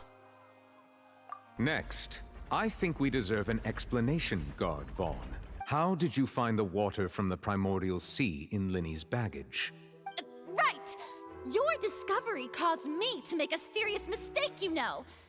Or was that not a discovery, but false evidence that you dared to bring before this court? I suspect that the accomplice mentioned in Cowell's notes was not Linny, but you, yes? I'm sure you know what you must do to lessen your sentence. Speak quickly! Unless you want to earn yourself a one-way ticket to Coupon Town. I was just following orders. We were supposed to place blame for the serial disappearances onto Linny, and thus cause suspicion to fall on the Fatui. The higher-ups said this was the best opportunity to do so.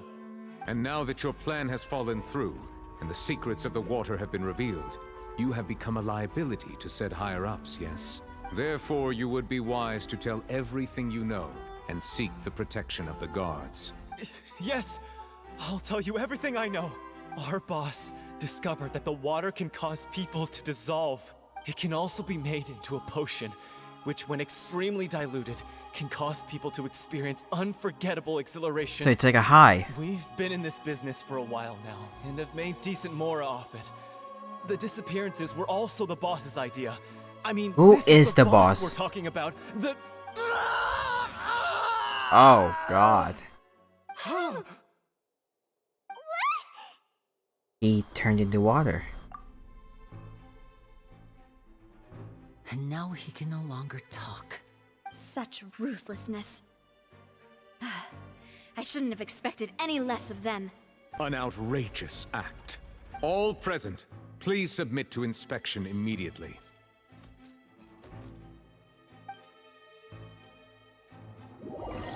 However, nothing is found on scene apart from the liquid left behind Fawn dissolved. So, we're just going back now? There's nothing else we can do. The problem seems to have been solved for now. We're not needed here anymore. That's true, but... Traveler, Paimon! Please wait.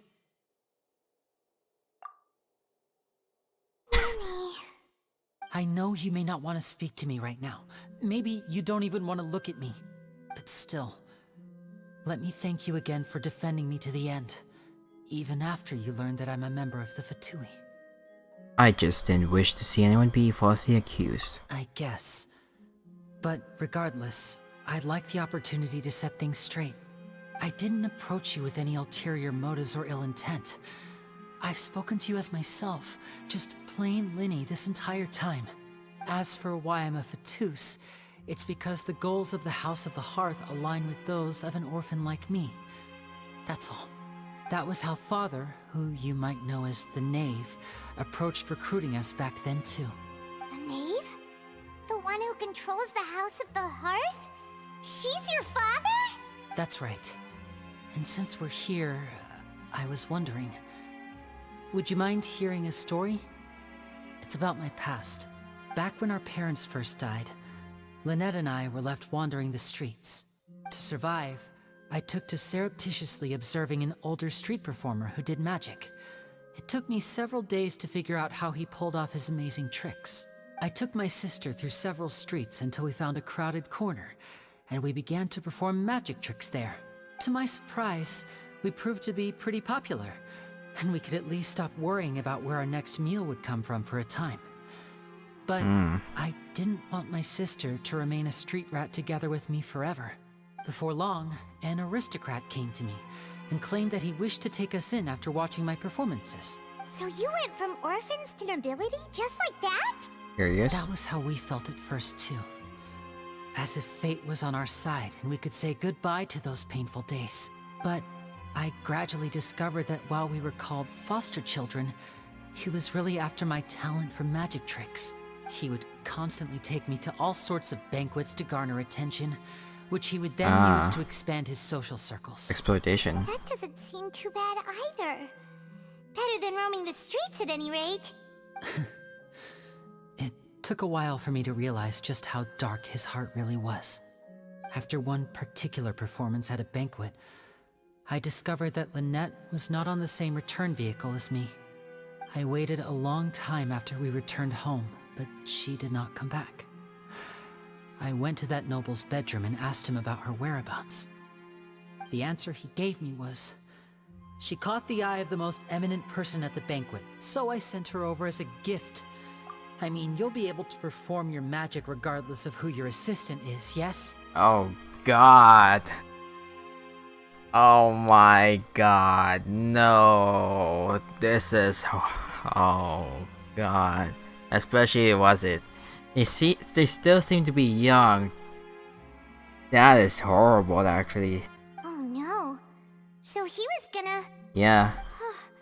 But wouldn't Fontaine's laws deal with such people?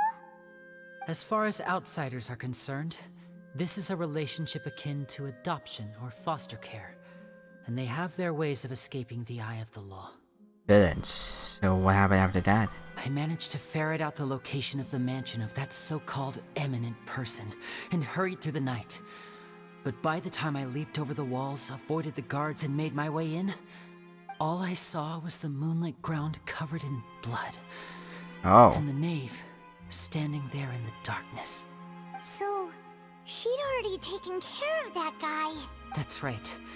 She had rescued my sister before she could come to any harm, and had even discovered several girls hidden in a basement. Oh all god. That's even worse. Jesus. Father, I mean, the knave, might have seen something in me, and so she made me an offer. The House of the Hearth welcomes you, for your interests align with ours. Here, none will ever betray you. Indeed, betrayal shall never be permitted here. I was hesitant to trust her. I mean, I had just been betrayed by nobles, but she was also quick to destroy the noble who had taken us in at first, giving us back our freedom. Oh, so that's how the two of you joined the House of the Hearth. That's all in the past though. The knave is after the Gnosis, isn't she? She has her own plans. She has gained permission from the Tsaritsa to first use the Gnosis' power once she obtains it. She plans to use it to find a way to break the prophecy and save Fontaine. Interesting. So, she believes in that prophecy too? That's right.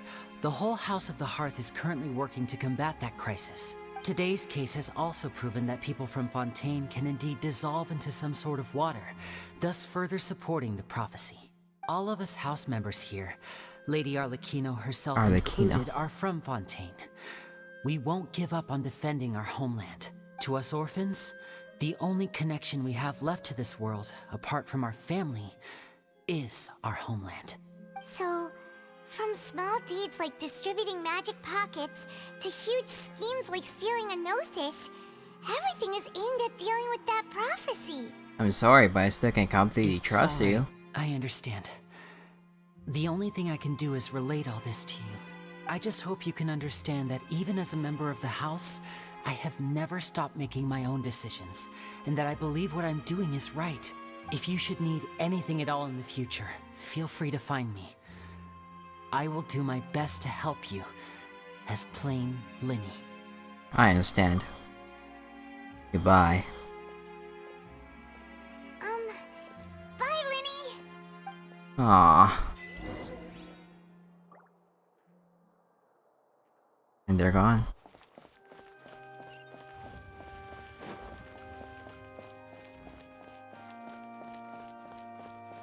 This is so surreal. It's like really in front of your face now on how was it dark I guess this could be. You've definitely seen it a couple times before. Right as the trial ended? I think I've seen some of them.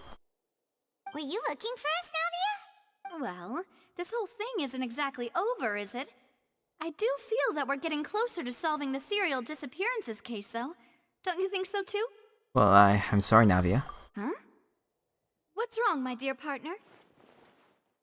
I was really only trying to defend Lenny. I wasn't necessarily looking into the serial disappearance cases. Are you sure we're the ones who can crack a case that's been cold for decades now? And given that there's new evidence from the trial, there should be a trail of breadcrumbs for the Hydro Archon's people to follow now, right? Ah, I see. Well, I won't lie. I'm a little shocked to hear that from you. But I suppose you are just travelers who have only arrived in Fontaine after all. Sorry. I might have been too presumptuous. Don't say that, Navia. Ah, and we were having so much fun investigating with you, too. It was like having new waters flowing into a stagnant mire, causing new hope to spring forth, and the reflection in the murk to become clearer. Well, sorry about that. I'm a bit prone to nostalgia. Don't mind me. Wait, shall we have a farewell meal? You know, to commemorate our time as partners? Huh? Do we really need to get that formal? Well, guess you really did treat us as partners, huh? Well, I'd just like to have a proper ending to every important memory. That way there are no regrets later. Anyway, it would just be a meal, so it shouldn't take up too much of your time. Well, if you say so, let's go have that meal then. You don't have to twist Paimon's arm. If Boss Navia's treating, count Paimon in! Oh, wonderful. In that case, why don't we return to the court of Fontaine and head to the Hotel de Boer? The Boer. I believe we'll make it just in time for dinner. All right then, let's have our farewell meal. Okay. Oh. Okay.